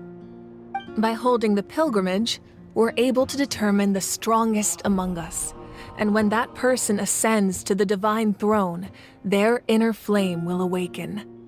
In addition, the sacred flame will grant them significant knowledge and memory of this land. After all, that's how I came to know everything I just told you. So, it all comes down to the power of the divine throne and the rules. Wait, is that a family portrait?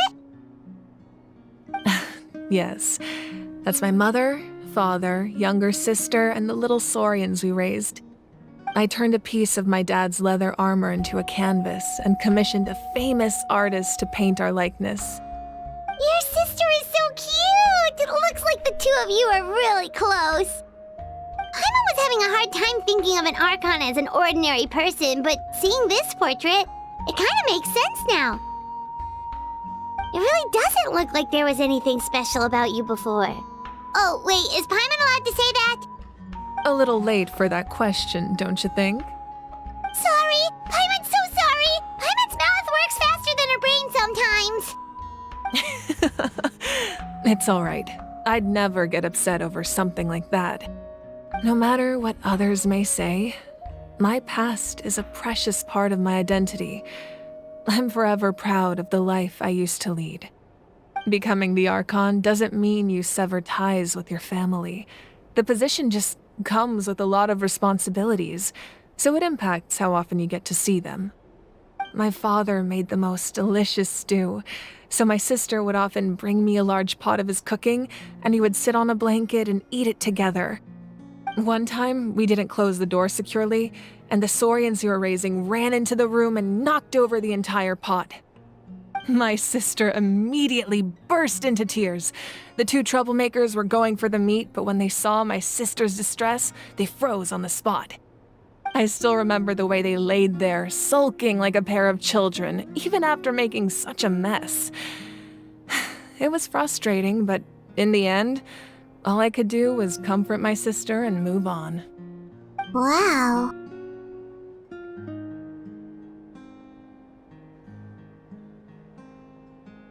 Isn't that what being a family is all about? I think about that story a lot, actually. As the Archon, I made a vow to defend this nation, and experiences like that, they remind me exactly what I'm trying to protect. Well, what happened after that? This portrait looks pretty old. Your sister must be all grown up by now, right? I believe she ended up working as an architect and artist. She built many houses and crafted many beautiful works of art. Anyway, that's enough about me. Now that the powder is settled, we can begin. Ian-san, Mulani, Chaska, over here, please. Place the ancient name up there, and then we'll begin.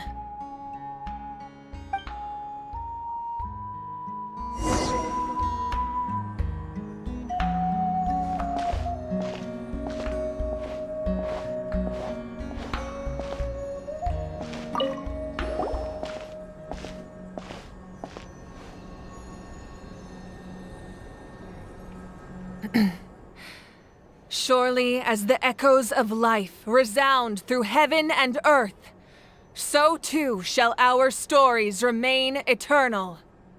Ancient name, take us to your fated bearer. Allow her to answer our call.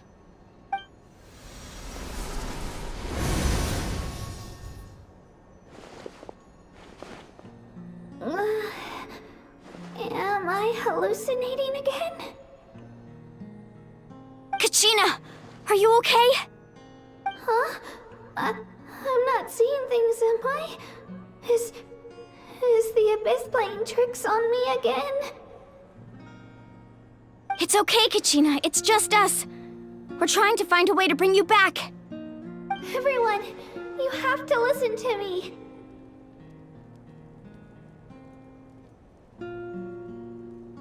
I've been investigating the Night Kingdom this entire time, and I figured out what's wrong. The Wyab is being affected by the Abyss. I was waiting for the Wyab to send me back, but then this really strong monster came in and it almost killed me.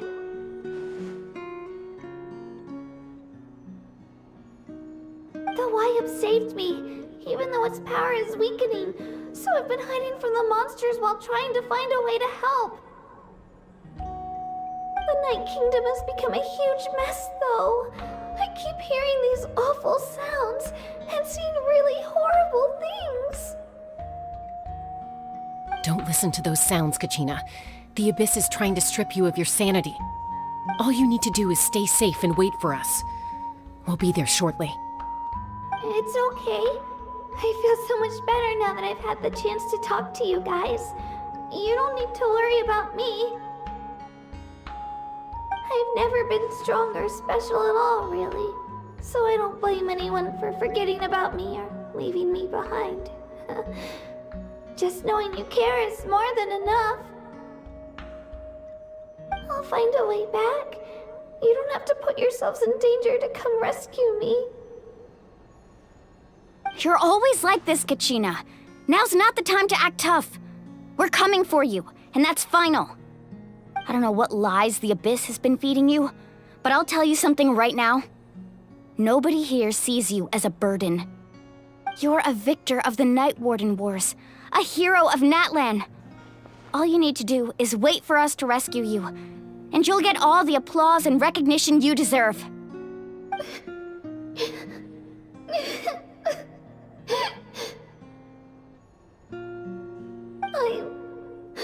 I'm really scared. Everything's so dark and creepy here. And I want to go home. Still, I don't want you to put yourselves in danger because of me. I don't want to hold anyone back ever again. All you need to do is place your trust in us, just like you always have. No one fights alone. We're not leaving you behind. Not ever. Yeah, we're so close, we can't call it quits now! Thank you. Be careful. Looks like we've lost contact.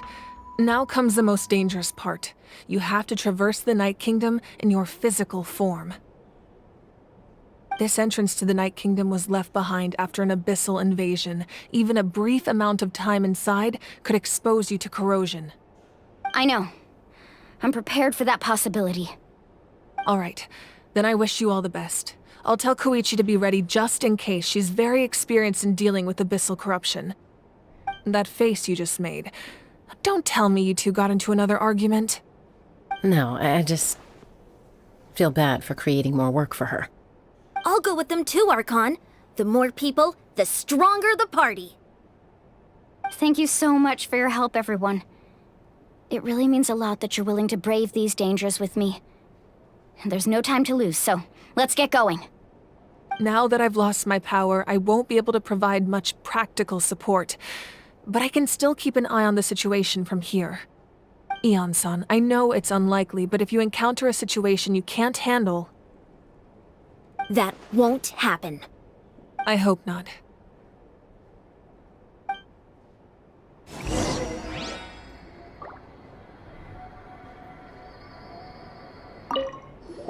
Be careful out there. I'll observe the situation from here.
So we're underneath Natlan right now? It looks nothing like Paimon was imagining. That's because in the distant past, Natlan was home to an incredibly advanced civilization ruled by dragons. Humans only established their own society after the fall of the dragons. So these are Saurian ruins?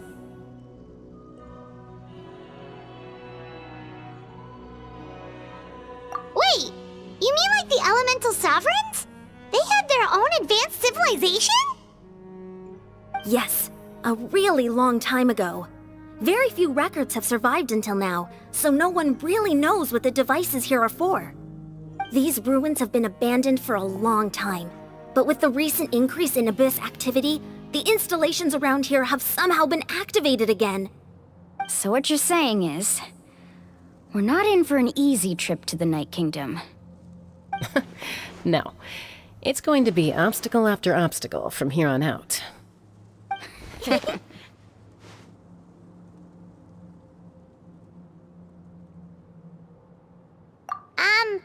are you all laughing like that? It's creeping Paimon out. It's the pre-adventure excitement kicking in, right guys? Of course. I'm eager to get started.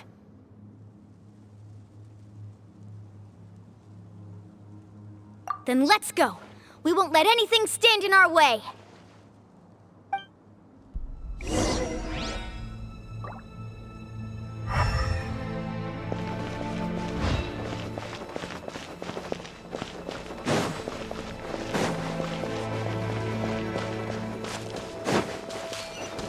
Seems like the road ends here. How should we get across?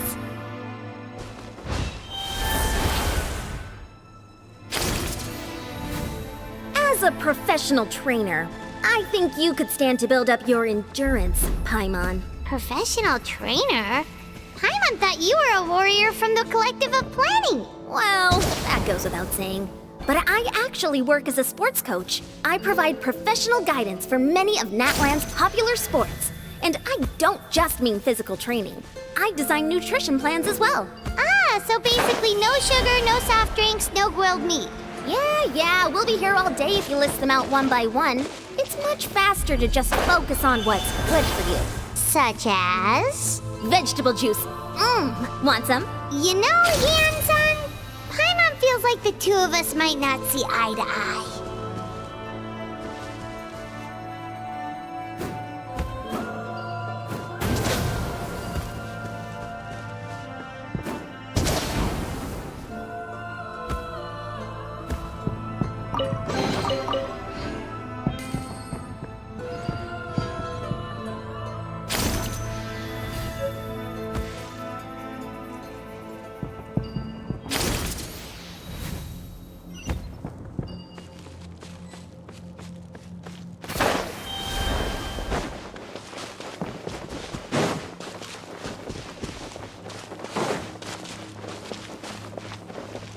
Those guys look familiar.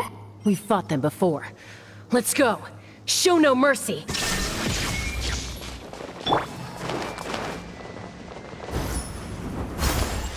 I see everything.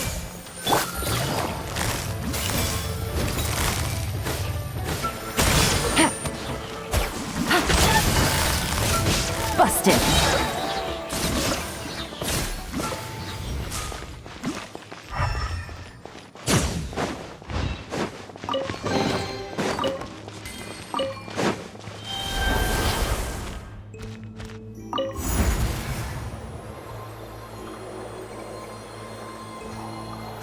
Whoa, the place we need to go seems really high up.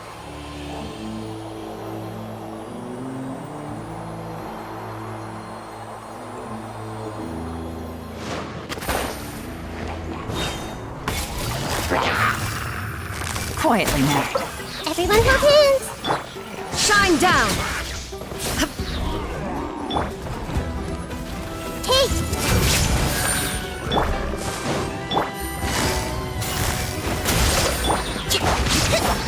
Hold the line.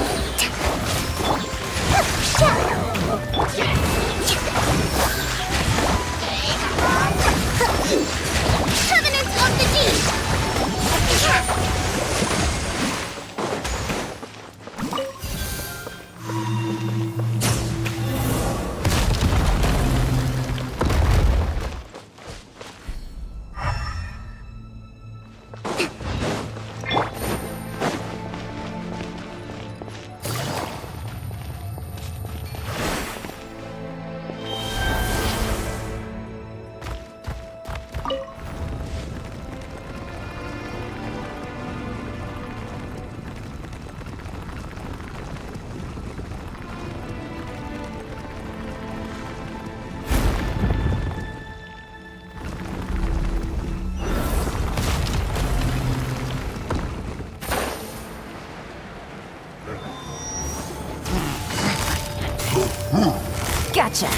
Take it easy.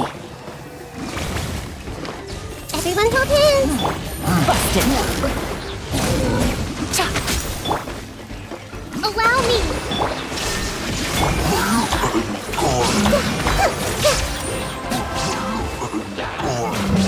I see everything! Share my knowledge! There is no escape! Quietly now.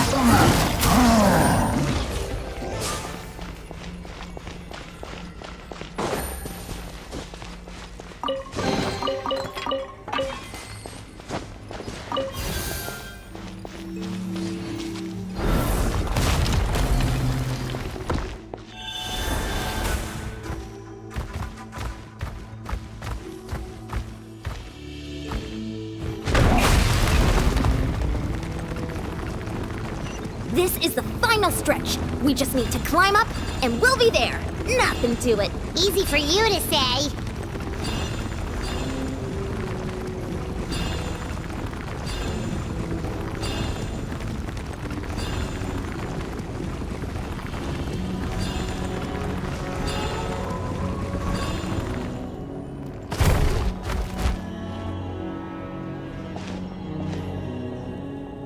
This must be the entrance the Pyro Archon told us about. The one ripped open by the Abyss. Yes. There's something in the depths of this place that feels familiar, yet also foreign. We actually have to go in there? Okay, Paimon just needs to psych herself up. Don't push her through before she's ready.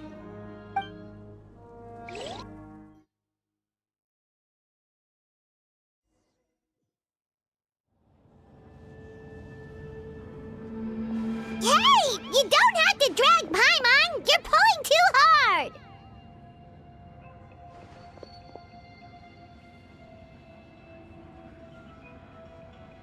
Looks like we made it.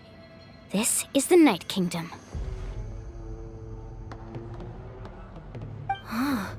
It looks so different from what I imagined in the stories.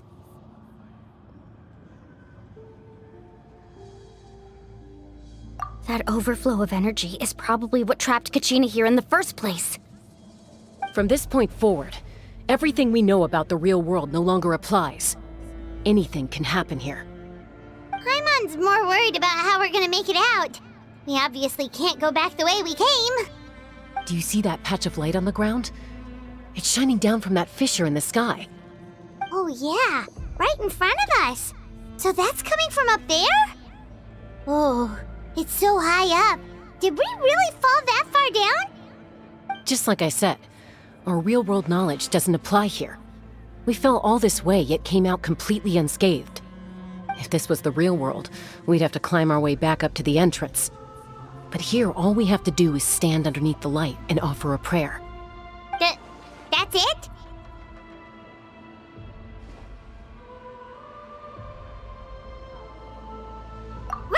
Right. We still got a job to do. So that means all we need to do is find Kachina and bring her to this location. Exactly. This light is streaming in from the real world. It's a link between the two realms. The terrain looks difficult to navigate, and the visibility's not great either. How are we supposed to find Kachina in these conditions? Yeah, these floating black things don't look super friendly either. Those are all manifestations of abyssal power. Be careful. Ghost! A talking ghost! Calm down, I'm here to help. You're the ones who helped Vichama, right? Yes, I'm Vichama's friend, Malko. I was completely lost to this realm until I sensed a mysterious power calling out to me. It's like it was seeking me out, attempting to reassemble the pieces of who I used to be. Of course, it could only do so much. I'm sorry I can only appear before you in this imperfect form.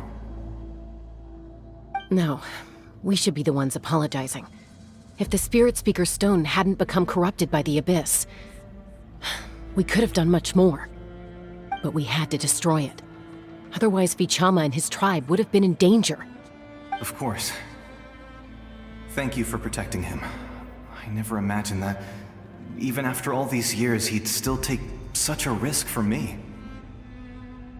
Under the power of the stone, it felt like our souls were connected. Turns out even our regrets were exactly the same. Whether in triumph or death, you want your best friend by your side. Exactly.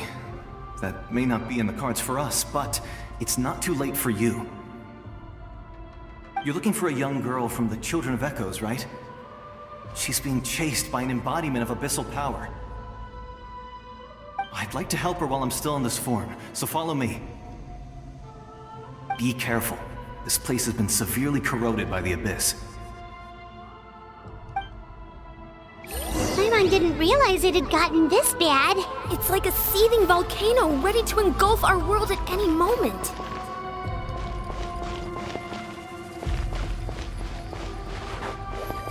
Ouch! Quick, get back here! You can't go wandering. Stick close to me. My power will be able to ward off attacks for the time being.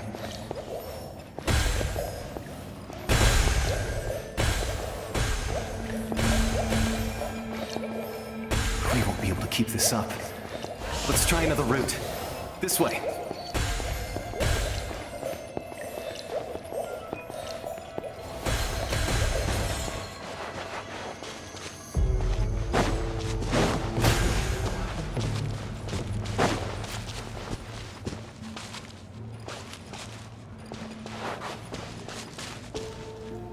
Not good. More monsters. We shouldn't waste our time on them. Get started. Billowing surge! Rest and rebuild!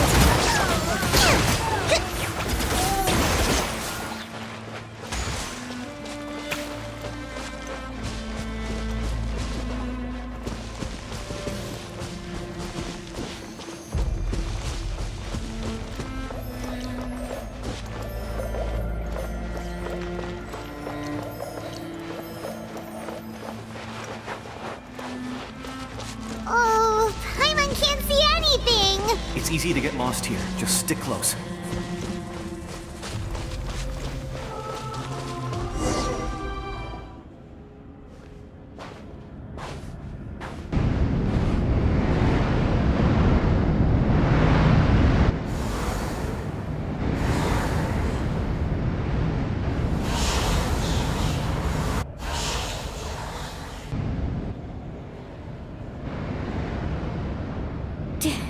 Did you hear that?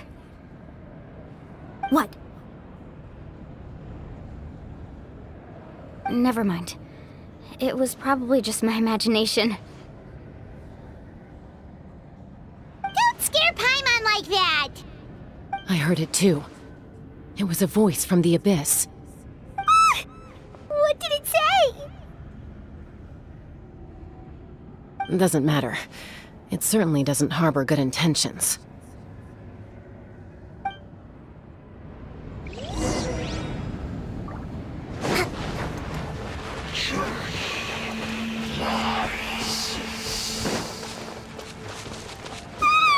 Paimon just heard it too! Let's keep going. Paimon wants to get out of this place!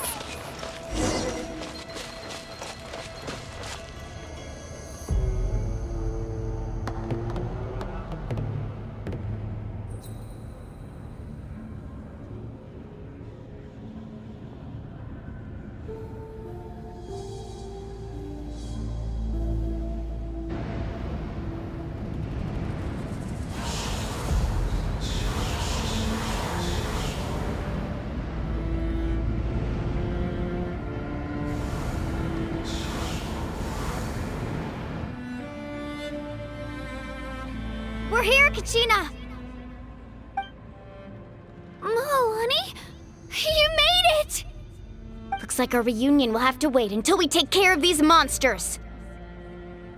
Good idea. Let's go!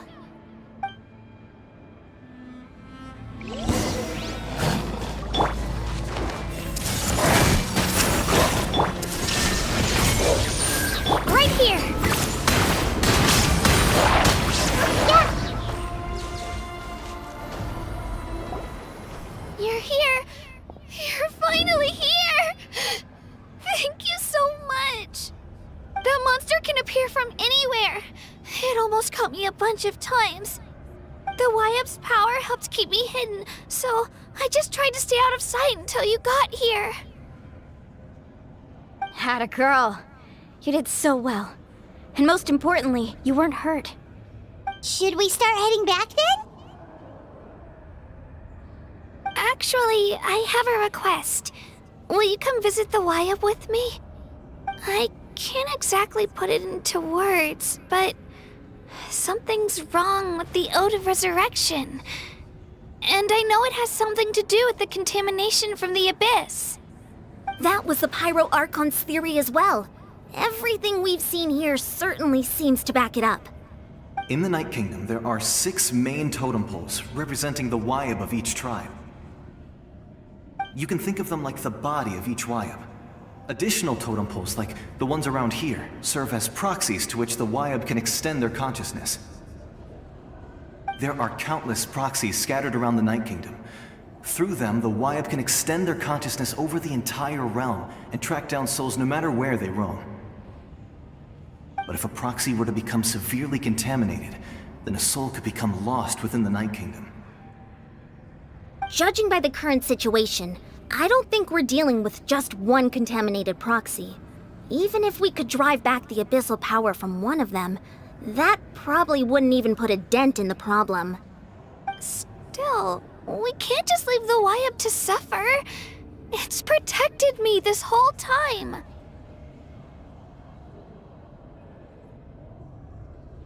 I agree. We might even manage to draw out the monster that's been hunting Kachina. Getting rid of the monster might slow down the deterioration of the Night Kingdom.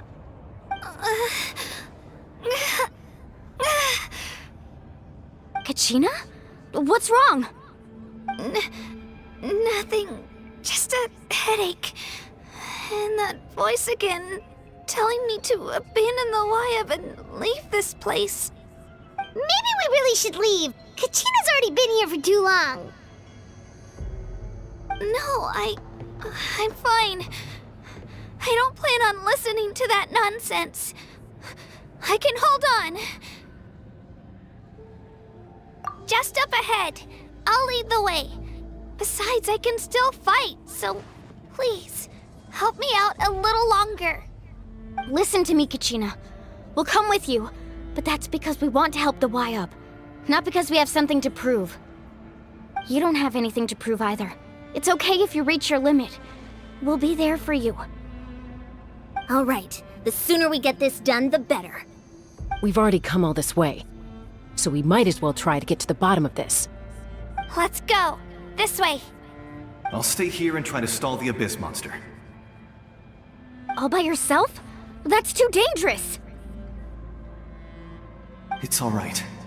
I may not be as strong as that monster, but I'm definitely more familiar with the area. Besides, I don't have much time left. If you're anything like my friend, I'm sure you're not particularly fond of goodbyes. So go. Achieve your goal, and return to the world where you belong. Thank you for everything. You're a true hero. Thank you. No one fights alone.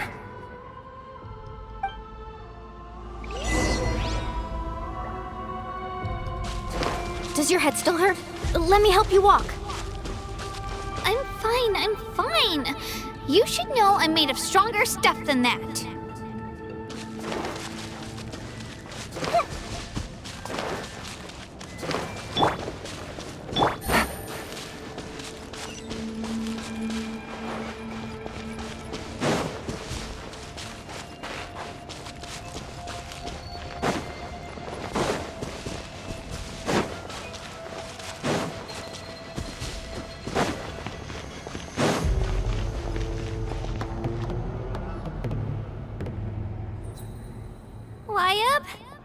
Wyab! I'm back! My friends and I are here to heal you. Wyab, can you hear me? Wyab?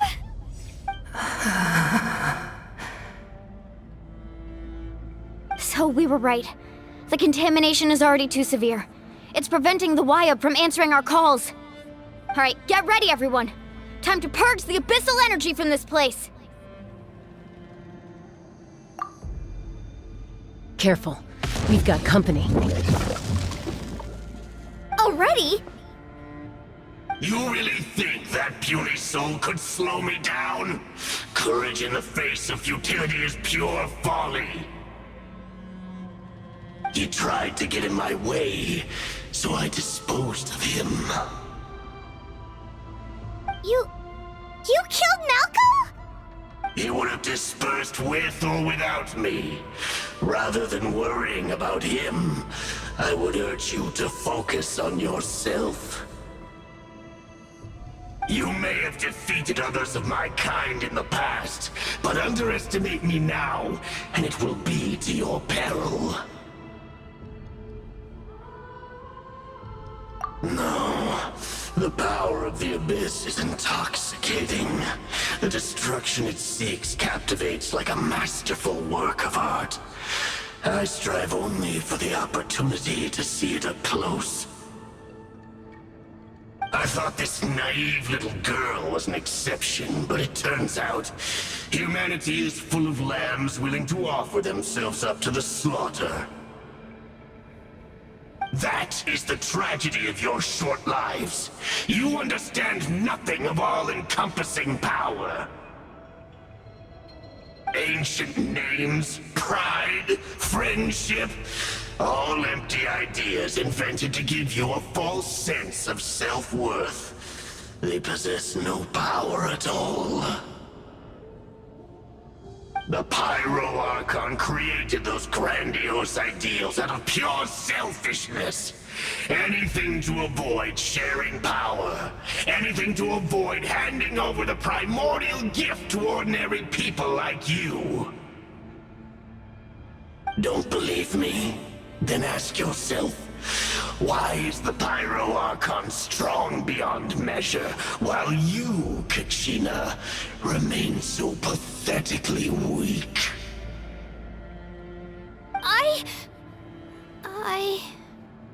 Kachina! Give me your hand.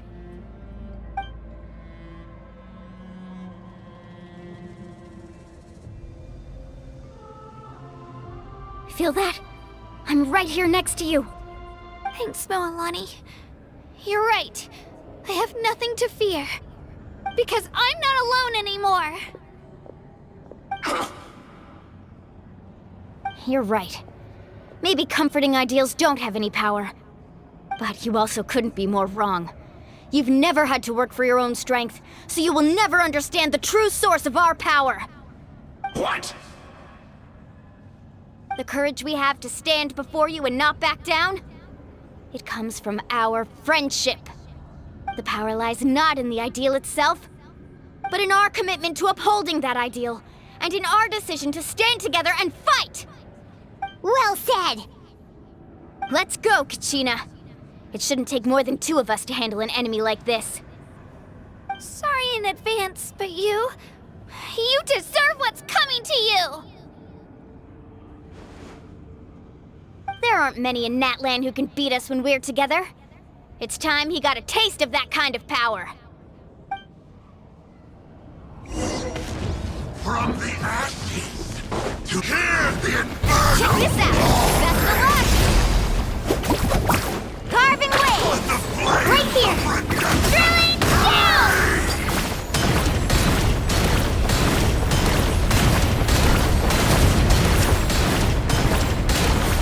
Woohoo!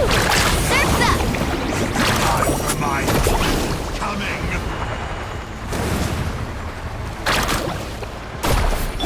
Revelation from on high! A glimpse!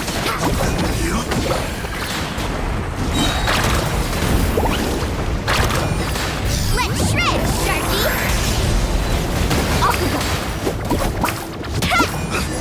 This world is already... We won! We actually won!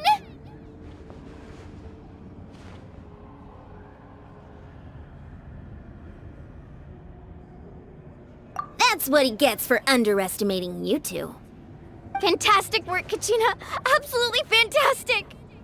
This makes me so unbelievably happy. I'm happy too, Mualani. Together we really are unstoppable.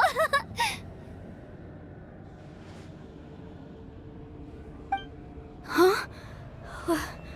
What's happening?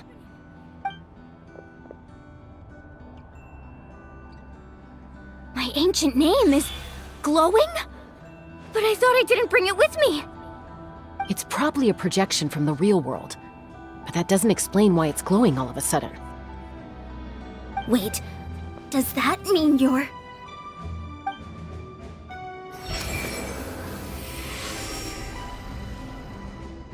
That was a bold move, diving headfirst into the fire to save your friend, especially in a place so overrun with abyssal corruption.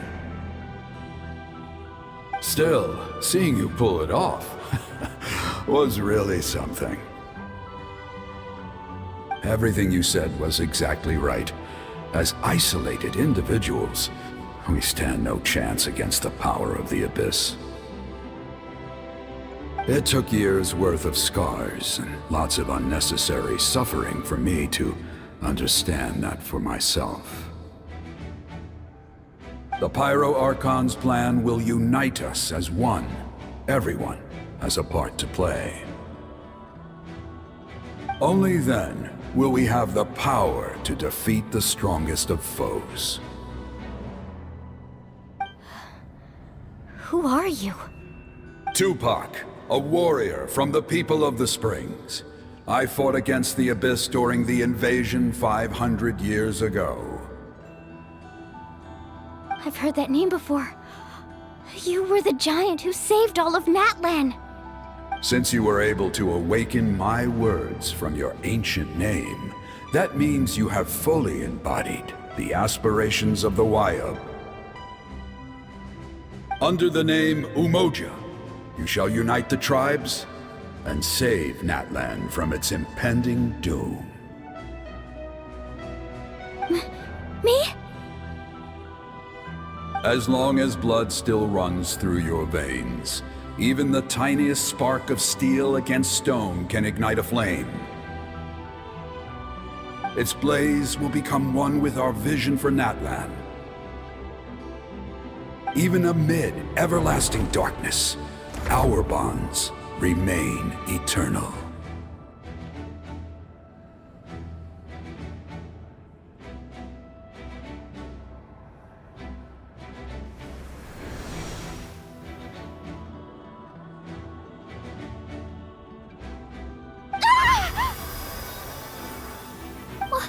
What's wrong, Mualani? So many memories. My brain was just flooded with everything he once knew. So that's what happened. What do you mean? Did you just figure something out? 500 years ago, they foresaw the very crisis we're facing now. Efforts to save Natlan started all the way back then. We can go over the details once we get back. We shouldn't linger here longer than we have to.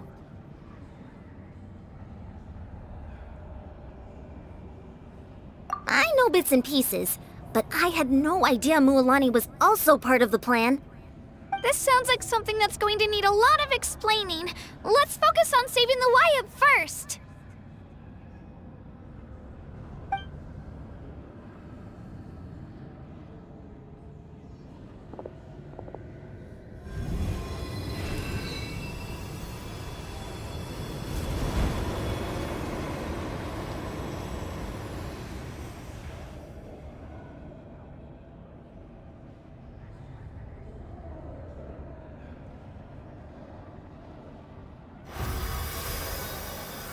Okay, that should be enough.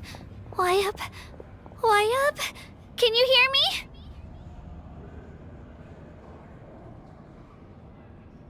I hear your voice, Kachina, my dear child. Great. Well then, I'm afraid it's time to say goodbye. I just wanted to make sure you were okay before we leave, but We can't afford to stay here any longer. I was going to ask why you bestowed an ancient name upon someone like me, but it's okay. I'll keep searching within myself for the answer. I'll never stop trying to improve my strength. One day, I'll live up to the hero you saw in me.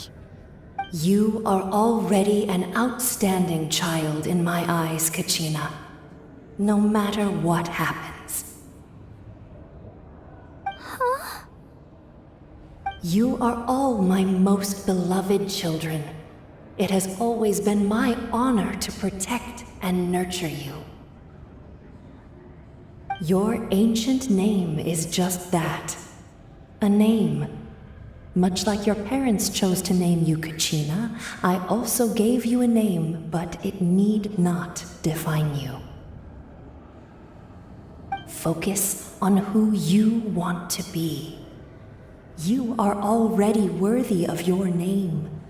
Now, you need only devote yourself to becoming a better you. The story of your ancient name is for you to continue. Just like your parents, my love for you will never change, no matter what the future holds.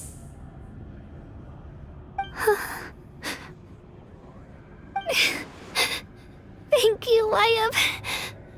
It gladdens me to see the Pyro Archon's plan move another step towards completion, but it is time for you to leave this place. The situation here is getting worse. Go now, my children. Save Natlan on behalf of all you hold dear. I know we've never met before, Wyatt, but I just wanted to say thank you for encouraging Kachina. It was exactly what she needed to hear. Whoa! What's going on? An earthquake? We're out of time. It's the power of the Abyss. Quick, we need to run!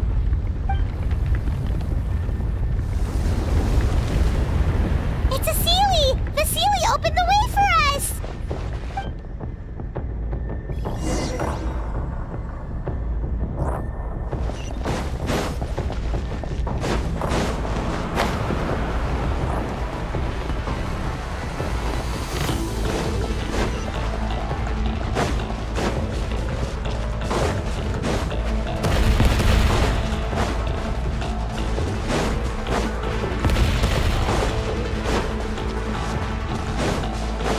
The opening in the sky! It's closing! We need to hurry, or we'll be stuck here!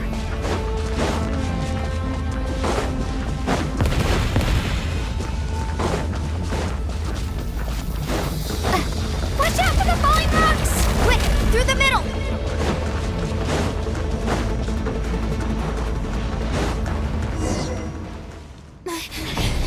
Come on, faster! We'll never make it!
You've done well.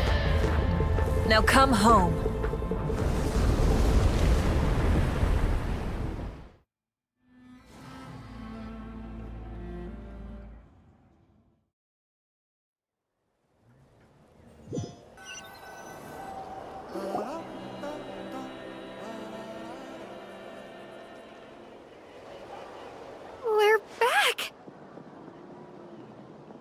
Pyro Archon saved us. But she's not here.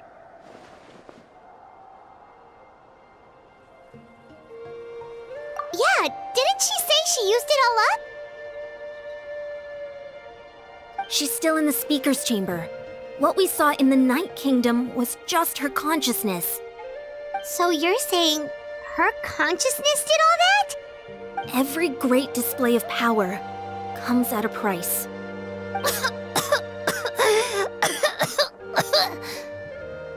You must feel terrible, Kachina. Just hold on. We'll get you to a doctor soon. Let's get back to the stadium. The Pyro Archon said she'd have a doctor waiting for us. I recommend getting a full checkup, just to make sure no damage gets left behind. Paimon feels okay. What about you, Traveler? Right. You always seem to do pretty well against the Abyss. Let's get going. We need to share what we learned in the Night Kingdom as well. Right. The Y-Up mentioned something about the Pyro Archon's plan. What is it exactly? I'll let her explain everything. We're all a part of the plan now. Every move we make from here on out will decide Natlan's ultimate fate.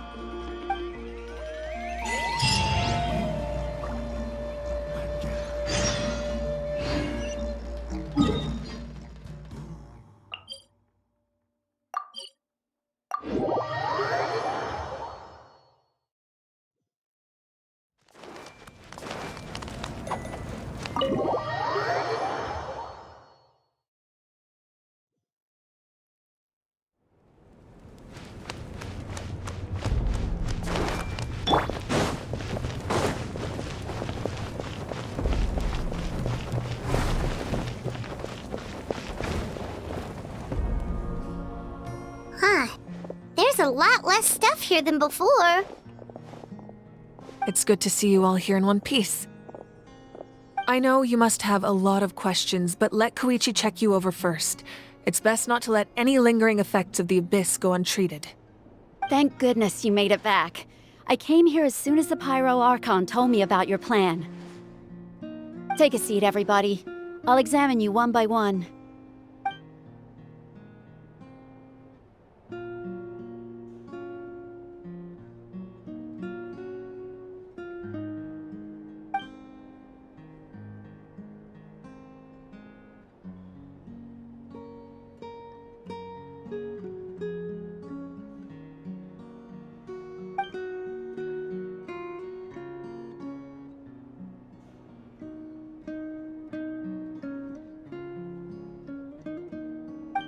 All right, that should do it for now. But just to be safe, I'll perform another checkup in a couple of days. I have to say, though, I've never seen anyone react to the Abyss like you, Traveler. It's like you're completely immune to its power. She's always been special like that. She can even purify its power. Wait, now that you mention it, Paimon doesn't think she's affected either. Given the current situation, that ability will likely play a great role in the events to come. Of course. I still have patients to see, so I'll head out. Thank you, Koichi. All right, all right. We might not see eye to eye, but we both had good intentions. Just give it time. I'm sure we'll figure things out between us one day. Yeah.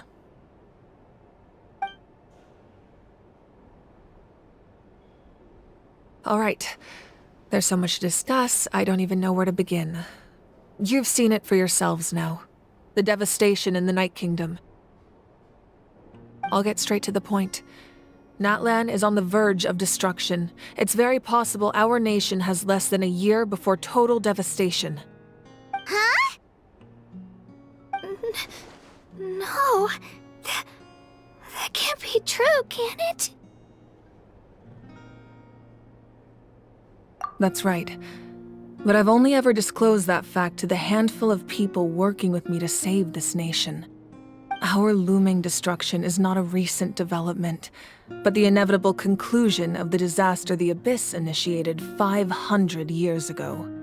Mualani told us a little bit about that.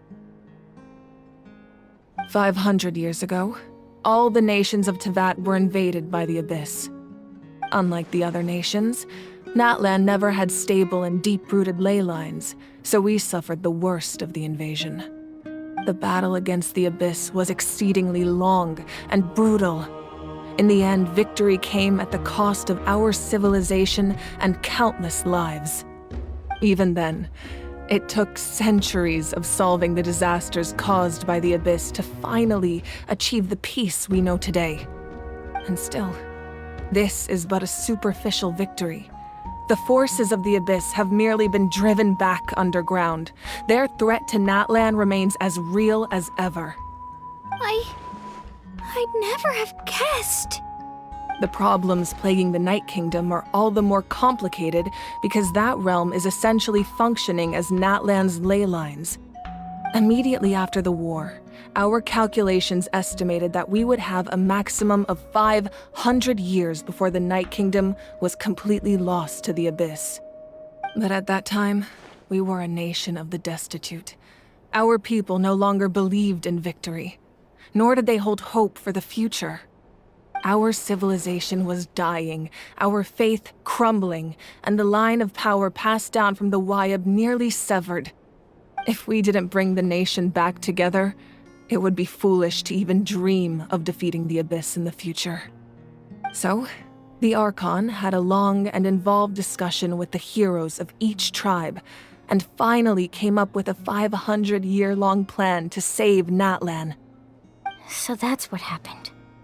After finding Kachina, I encountered a strange figure who gave me a series of new memories.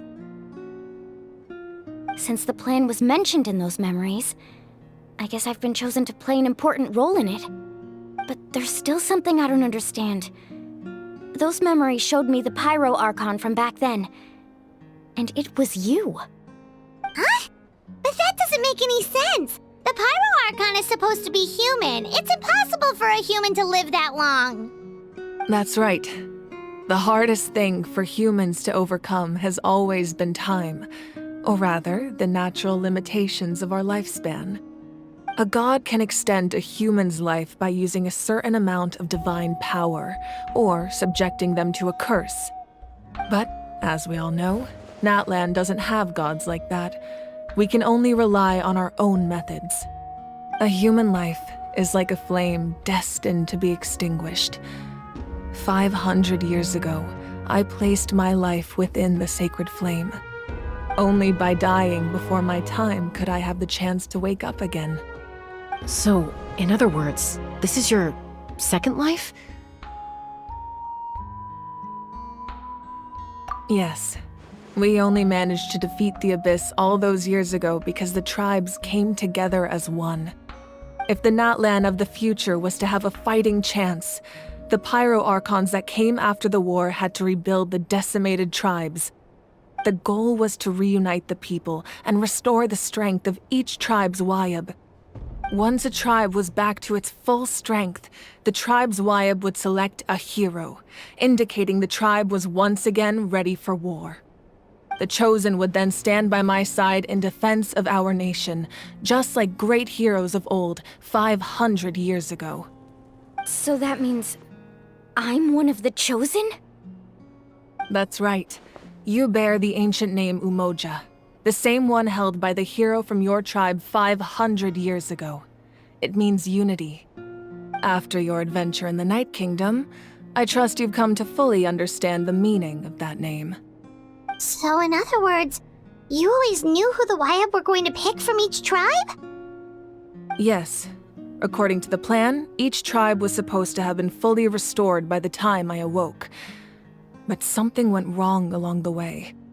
The 6 heroes successfully inherited the ancient names from 500 years ago, but the intel regarding the plan wasn't passed on to them. Once again, it comes down to the deterioration of the Night Kingdom. Communication between the Sacred Flame and the Wayab has been blocked. Just like how the Ode of Resurrection failed to bring Kachina back. Exactly. It's just another tactic the Abyss is using against us. The Abyss may not possess intelligence, but its methods certainly aren't easy to counter. If we want to unblock that information from being passed on, my presence alone isn't enough. The ancient name-bearer must establish a greater connection to their name. So, I've tried my best to help them from the sidelines.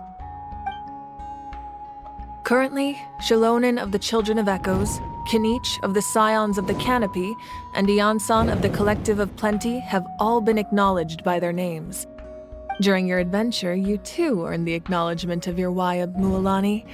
In the process, you gained the memories stored within your name.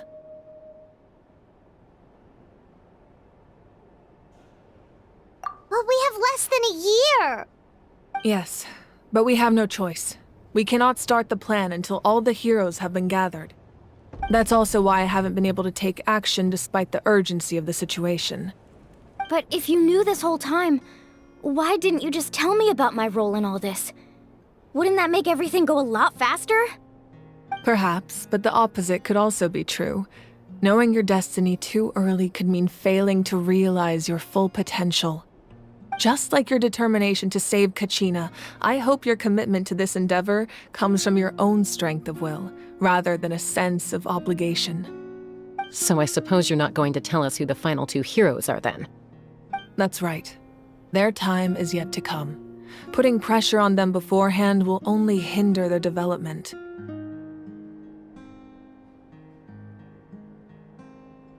I can only trust in the judgment of the Wayab. I have never believed I could solve this crisis alone. In fact, it was precisely because I chose to trust and rely on others that we managed to get this far. Natlan's salvation lies not in its Archon or any singular individual, but in us all. You're quite perceptive, aren't you? I thought I might get away with avoiding the topic. Huh? Oh, right! All of the stuff you stored here before, where did it all go? Even though I sacrificed my power, I still needed a contingency plan to ensure you would make it back from the Night Kingdom. After all, I was the one who allowed you to take that risk, and Mualani has an important role to play in my plan. In addition to their sentimental value, the items I stored here held a much more important purpose: fuel. Fuel? Ah, so back then, that's why you... Yes. The stories embodied by those items are certainly important, but there's an even more significant trait they all share. Every item belonged to a hero of Natlan. Over time, they became imbued with a certain amount of contending fire from being carried in battle. On their own, each item's power is limited, but together, their combined effect can prove quite useful in a dire situation. By burning those items, I was able to activate the contending fire stored within them to open the boundary between the two worlds. It was a rather crude approach, so all their power was depleted in an instant, as you can see. But aren't they all precious treasures? What about their stories? That's exactly why I dragged you all here. No matter what, I never wanted the Pyro Archon to have to use that power. Oh, I'm so sorry. You have nothing to be sorry for. You all deserve my thanks, actually. If you hadn't saved the totem pole, that area of the Night Kingdom would have been forever lost to the Abyss. And then, it would only be a matter of time before the Children of Echoes was met with disaster. Besides, when those heroes entrusted their belongings to me, or the Pyro Archon of their time, it was out of a desire to contribute to Natlan's survival. If they knew those items helped save the present-day heroes of Natlan, they would not mourn their loss. Even when you put it that way, I still feel bad. There's no need. Remember what I told you about time? The people and the events of the past are never truly lost to us. We simply carry them with us in a different form. In that sense, we didn't lose anything at all. If you still have regrets, let them fuel your resolve in the battles to come. Your deeds will become new legends and nurture new forms of power just like the items once stored here. Well, we'd still like to return the favor. Well, if that's the case, just treat me to a drink sometime. Now that Kachina has returned, we can finally hold the victory feast and celebrate your team's triumph in the Night Warden Wars. And we could all use the rest, that's for sure. Plus, you'll be able to silence everyone who doubted you once and for all, Kachina.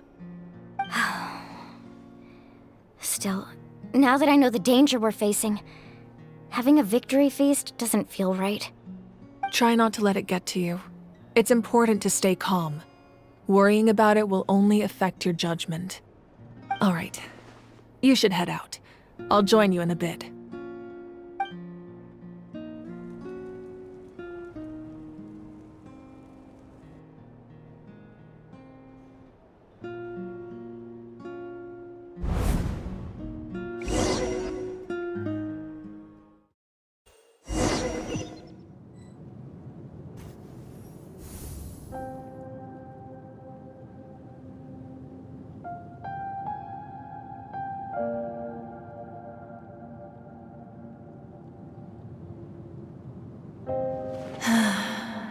When I was young, I used to sit by the hot springs and listen to the stories of warriors from all over Natlan. They attract people from all walks of life. Friends come easy here, no matter what tribe you're from. The people of the springs have never claimed the hot springs as their own private property. They are there to bring all hot spring buddies together. It's been really nice, seeing the children of my tribe get older. It's helped me gradually understand the true value of the springs. I've witnessed their energy, their determination, their absolute passion for life. Even when they cause trouble, I never managed to hold on to my anger for long. It's unbelievable how quickly they worm their way back into my good graces. I'm certain Mualani will become a great warrior when she grows up. She possesses infinite potential. I can see it. One day, when I'm no longer in fighting form, I'll come here and tell stories to all the children, just like those warriors did for me. So, you better get busy, Pyro Archon, or I'll end up running out of stories.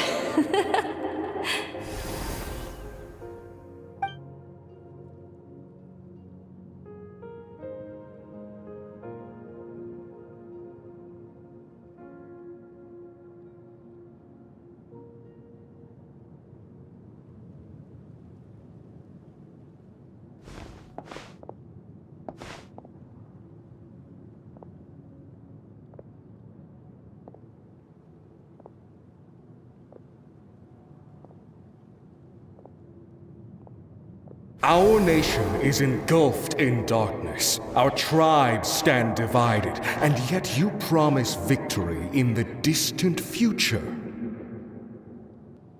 The Abyss is a cunning enemy, one that I faced in battle many times. Were that not the case, I would never understand exercising this degree of caution. My rage will never know absolution. Then my power will no longer aid you in victory. But you came to me because you knew you could convince me with just a single sentence. I understand your choice. The heroes of today will forge the path ahead with blood and fire. Just remember to earn us the victory we are owed. Otherwise, rest assured, I'll find a way to collect the debt. For Natlan.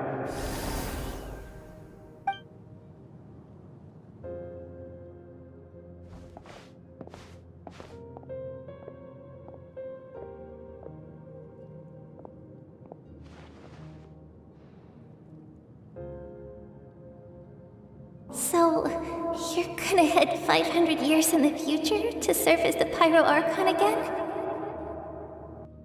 But what about the you from right now? You're just gonna die? You can't ask her those questions and expect her to answer, my dear. The decision is hers to make, and she deserves our support. We will do everything we can to rebuild the tribes. Don't you worry. Even across time, we will all do our part to fight for Natlan's future. Yeah, Mom's right. We'll always believe in you, sis. Oh, seriously though, Dad should be here. Where is he? I imagine he didn't know what to say, so he chose not to come at all. Don't take it to heart, my dear. That's just who he is.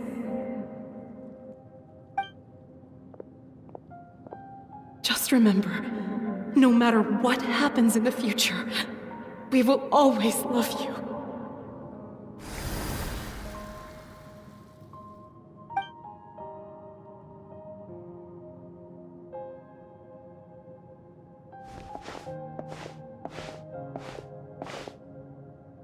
I'll come find you one day. I know I can't live that long, but I'll think of something. There has to be a way for us to meet again one day. If there's an answer out there somewhere, I'm gonna find it. So, don't forget about me.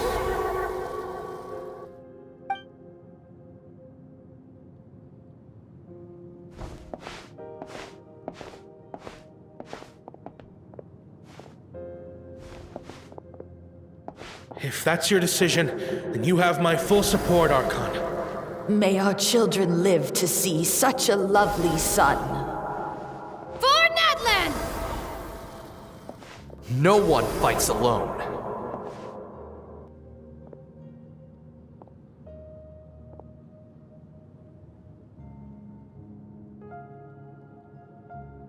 The rules are my legacy.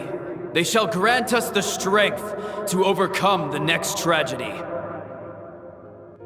War forged the 6 tribes, taught us how to fight, instilled in us what it means to love. Who will be the one to bring this to an end?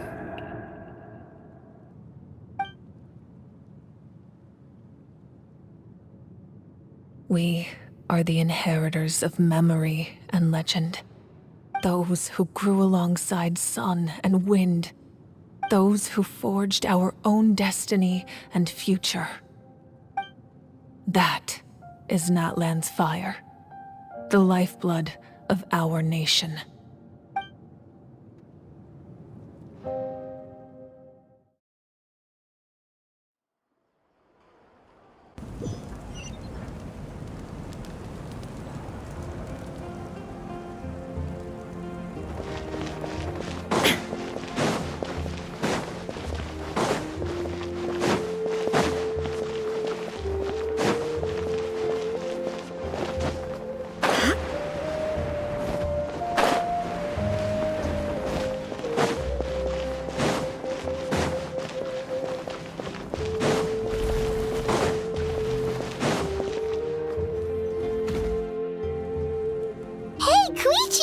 You here for the victory feast too? Oh, no.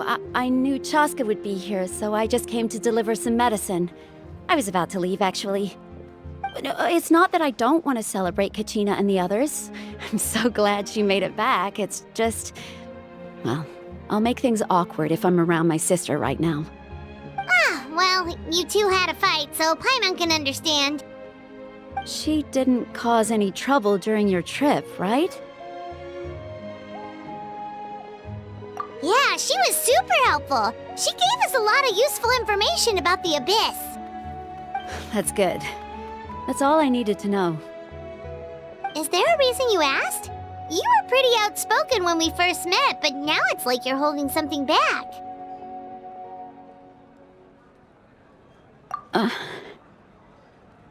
Maybe it seemed unreasonable, picking that fight with her before you left, but I did it for a reason. Her impulse to fight is extremely strong. Her mental strength helps her rein it in, but she still loses control sometimes. I had no idea what you might face in the Night Kingdom, so I didn't want to take any chances. So what you're saying is...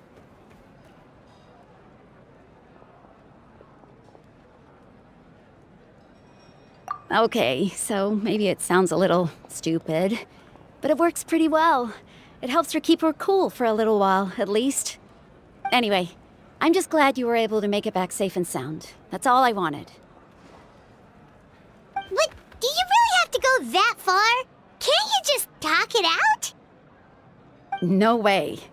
Chaska never opens up about her own pain, especially to her family. She can't learn about this, or it'll be even harder to help her.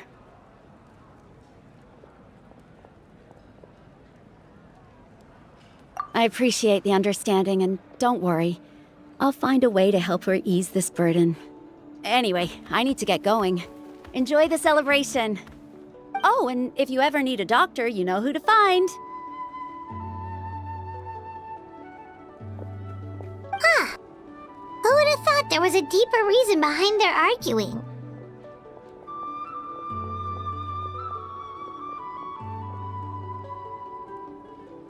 In the end, it's all the Abyss's fault.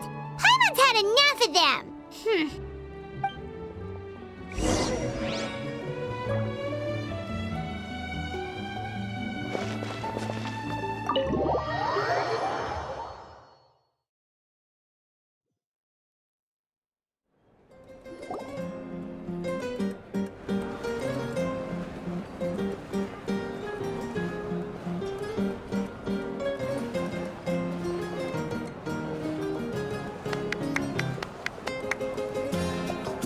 Let's give a huge round of applause to our brave young warrior, Kachina!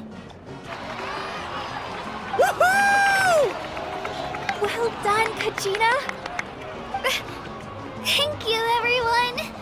I'm so glad I finally made it. I always knew you could do it. With so much potential at your age, you have a great future ahead of you. You're one to talk. Don't think I didn't know you were the first person to abandon your team. I'll be dealing with you when we get back. I had no choice. My friend invited me. I couldn't just say no. Oh, really? So you weren't just trying to get ahead in the first round? I wasn't, I swear. I just happened to find that bearer injured in the wild, so I stopped to bandage his wounds.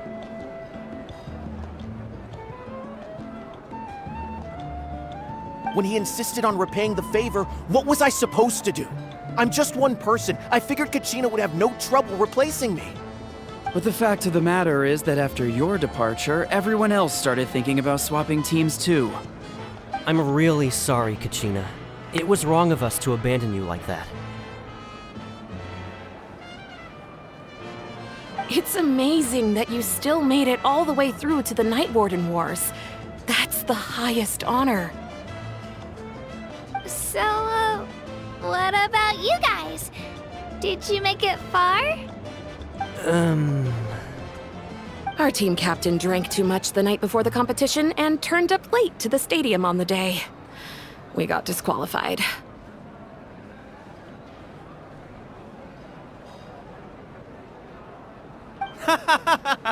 Serves you all right. No sympathy from me.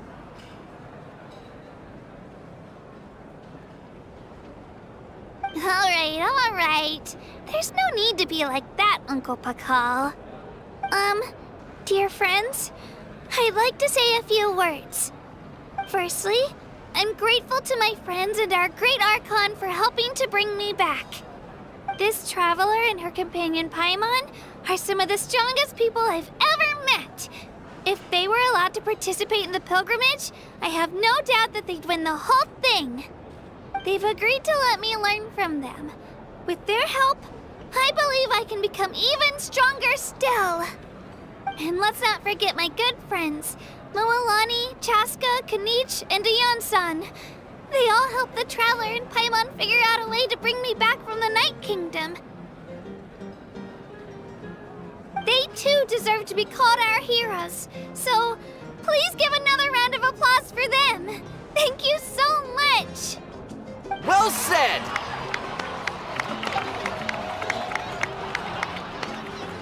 drink to that.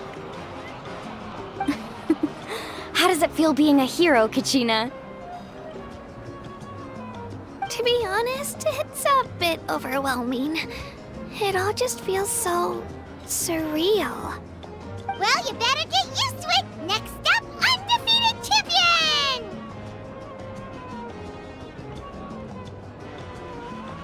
Hey, please don't make fun of me.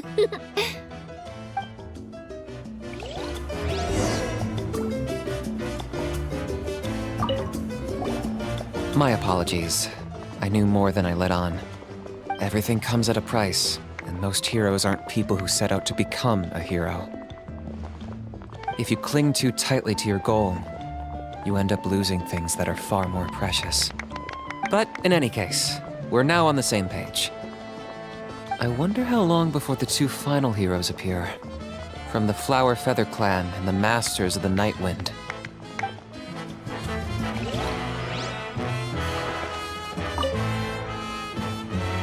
At previous victory feasts, you'd always find me in the crowd singing and dancing. But after what I found out today, it's too much. I'm still trying to process it. It does feel weird seeing you so out of sorts.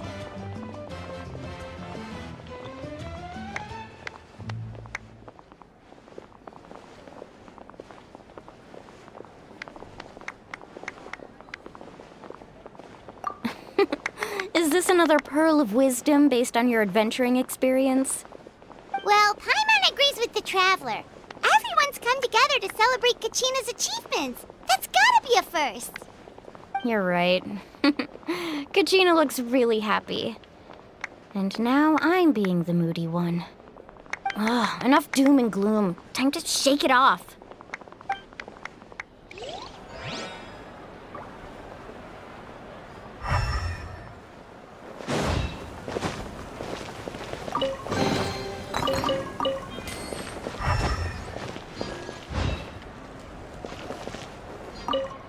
It's rare to meet travelers as strong and brave as yourselves. I raise my glass to you. Anyway, my sister's already gone back to our tribe. She has patients to treat. Oh, we actually ran into her on the way here and, well, Paimon just thinks she really cares about you. Yeah, I'm planning on visiting home myself in a few days. To tell her and the rest of the family that they need to be extra careful. I just hope they take it seriously. The Abyss has likely sensed your arrival in Natlan by now. So exercise caution on your adventures as well. It cost us a lot, but we got Kachina back safely, and that's what matters. There'll be even tougher challenges coming our way in the days ahead, though. We'll have to train harder, make sure we're in peak condition. That includes you, Paimon. I can do a special one-off session to show you the ropes. Interested? No thanks.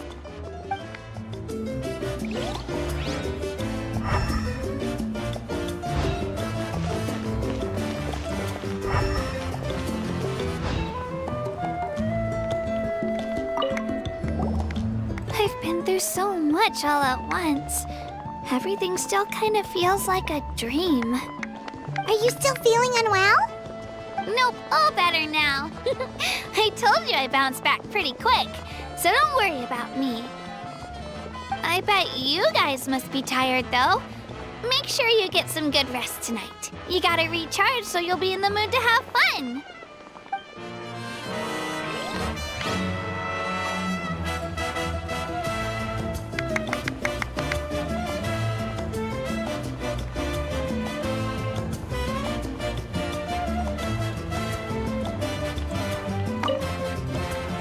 All right, Kachina, let's party! I'm a little embarrassed. Don't be. Come on, you're the star of the show today.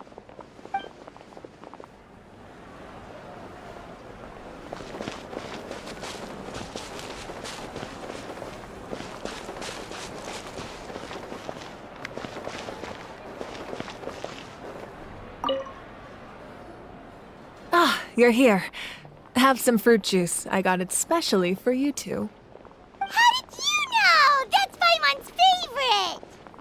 You look like you've still got questions. Ask away.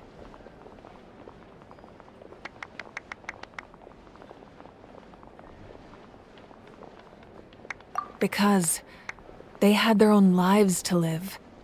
The thought of telling them, abandon your families and everyone you love, and come with me to the end of time, for in 500 years Natlan will be destroyed, it seemed too cruel. You could just as easily point out that everything in this world would come to an end eventually.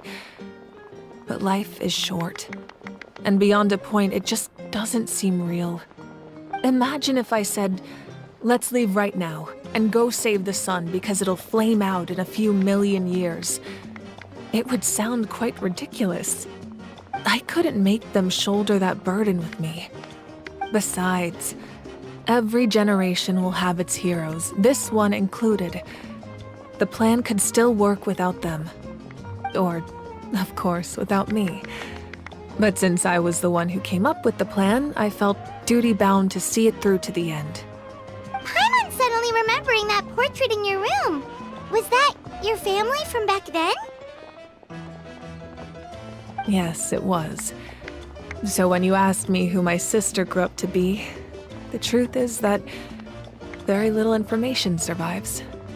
From what I've been able to piece together, I can conclude with a reasonable degree of confidence that she ended up as an architect and artist. She played an instrumental role in rebuilding the scions of the Canopy tribe, designing and building many houses. But of course, none of her buildings are around anymore. Still, it was an impressive achievement, and I'm very proud of her.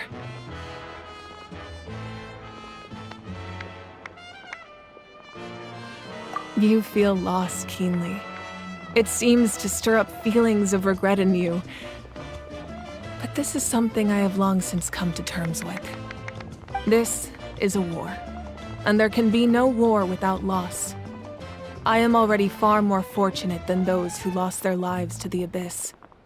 The people of Natlan look to me as their Archon, and the weight of their expectations is mine to bear. I must see our fate through to the very end, no matter what I may find there.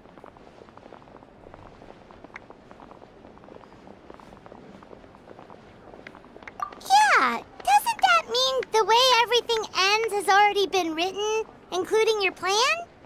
I suppose, but so what? Don't forget, time takes many forms. The past, present, and future coexist, and all are equally important. Even if the future ends in destruction, there's still no reason to give up on the here and now. And it's precisely because we humans cannot know our fate that we will never give up on our struggle. This is a pivotal moment. We are still 2 heroes short. Well, 3 to be precise. There's one further hero who I'm hoping to get on my side, whatever it takes.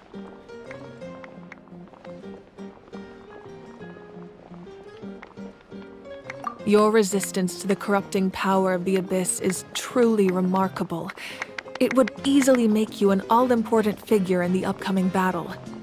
If you agree to join us, you will not only gain my full support in your journey, but I will also forge a brand new ancient name for you. Ancient names can be forged? They can. Several strict conditions must be met, but if they couldn't be forged at all, then the number of them in circulation would have long dwindled to 0. Possessing an ancient name would mean that your adventures in Natlan are recorded in full. Your stories would be remembered by our people for all the years to come. The Ode of Resurrection may have temporarily lost its power, but still, take this as my personal guarantee that I shall never let you fall. Just like in the Night Kingdom, I will be there for you. That is a promise I will fulfill at all costs. This nation always honors its heroes.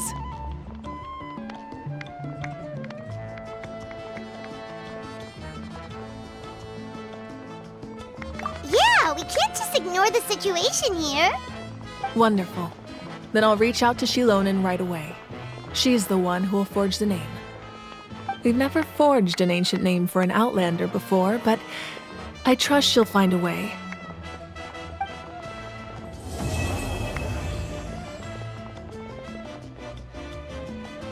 My lord, we've received word that the Pyro Archon has lost much of her power. Although your injury complicates things, this is most certainly the opportune time to seize the Gnosis. Victory and defeat are rules, not outcomes. I have never taken advantage of an opponent in a time of weakness, and I don't intend to start now. As for you, I must confess, I did not expect that little trick of yours to save the day. No matter how dense the fog, as long as the sun remains, we cannot turn day into night. She could have dispelled it. She simply chose not to. You don't have much time, and you're injured on top of that. What do you plan to do next? I'm beginning to see just how useful you may turn out to be. You heard something from here, didn't you?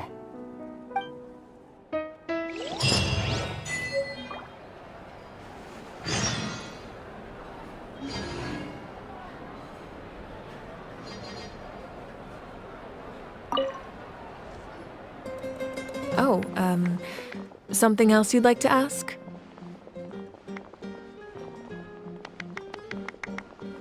Well, our intel suggests he hasn't made any new movements yet. Although Kenichi's investigation helped us confirm that he's being aided by someone from the Masters of the Nightwind. I'm getting closer to narrowing down who that may be, but it's still unclear whether this person aided the captain out of willingness or coercion. If you learn anything about this during your adventures, please, let me know. Oh, something else you'd like to ask?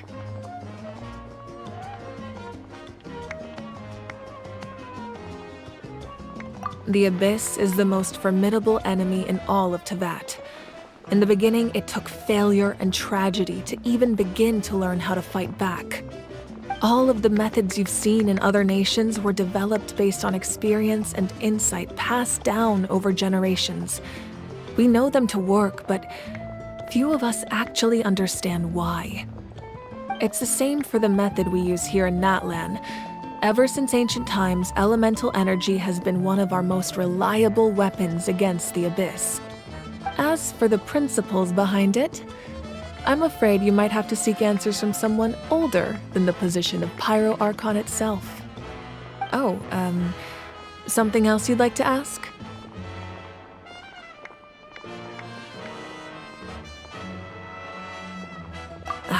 That also comes down to the long-standing effects of the Abyss. Our people's survival is inextricably tied to the Wyab, but their power has its limits. They cannot offer our people the same degree of protection outside our borders. In fact, people who do decide to leave often suffer from memory loss and emotional issues. Everyone in Natlan understands this. That's why our people never leave without a good cause. Even if someone is left with no choice, the chief of their tribe must seek approval with the Wyab to grant them leave. And the Wyab have always been very strict about granting that approval, since extending protection beyond our borders means consuming power reserved for our fight against the Abyss. Still, there's no need to worry. The Wyab extend their protection to all within Natlan, including visitors from afar. Oh, something else you'd like to ask?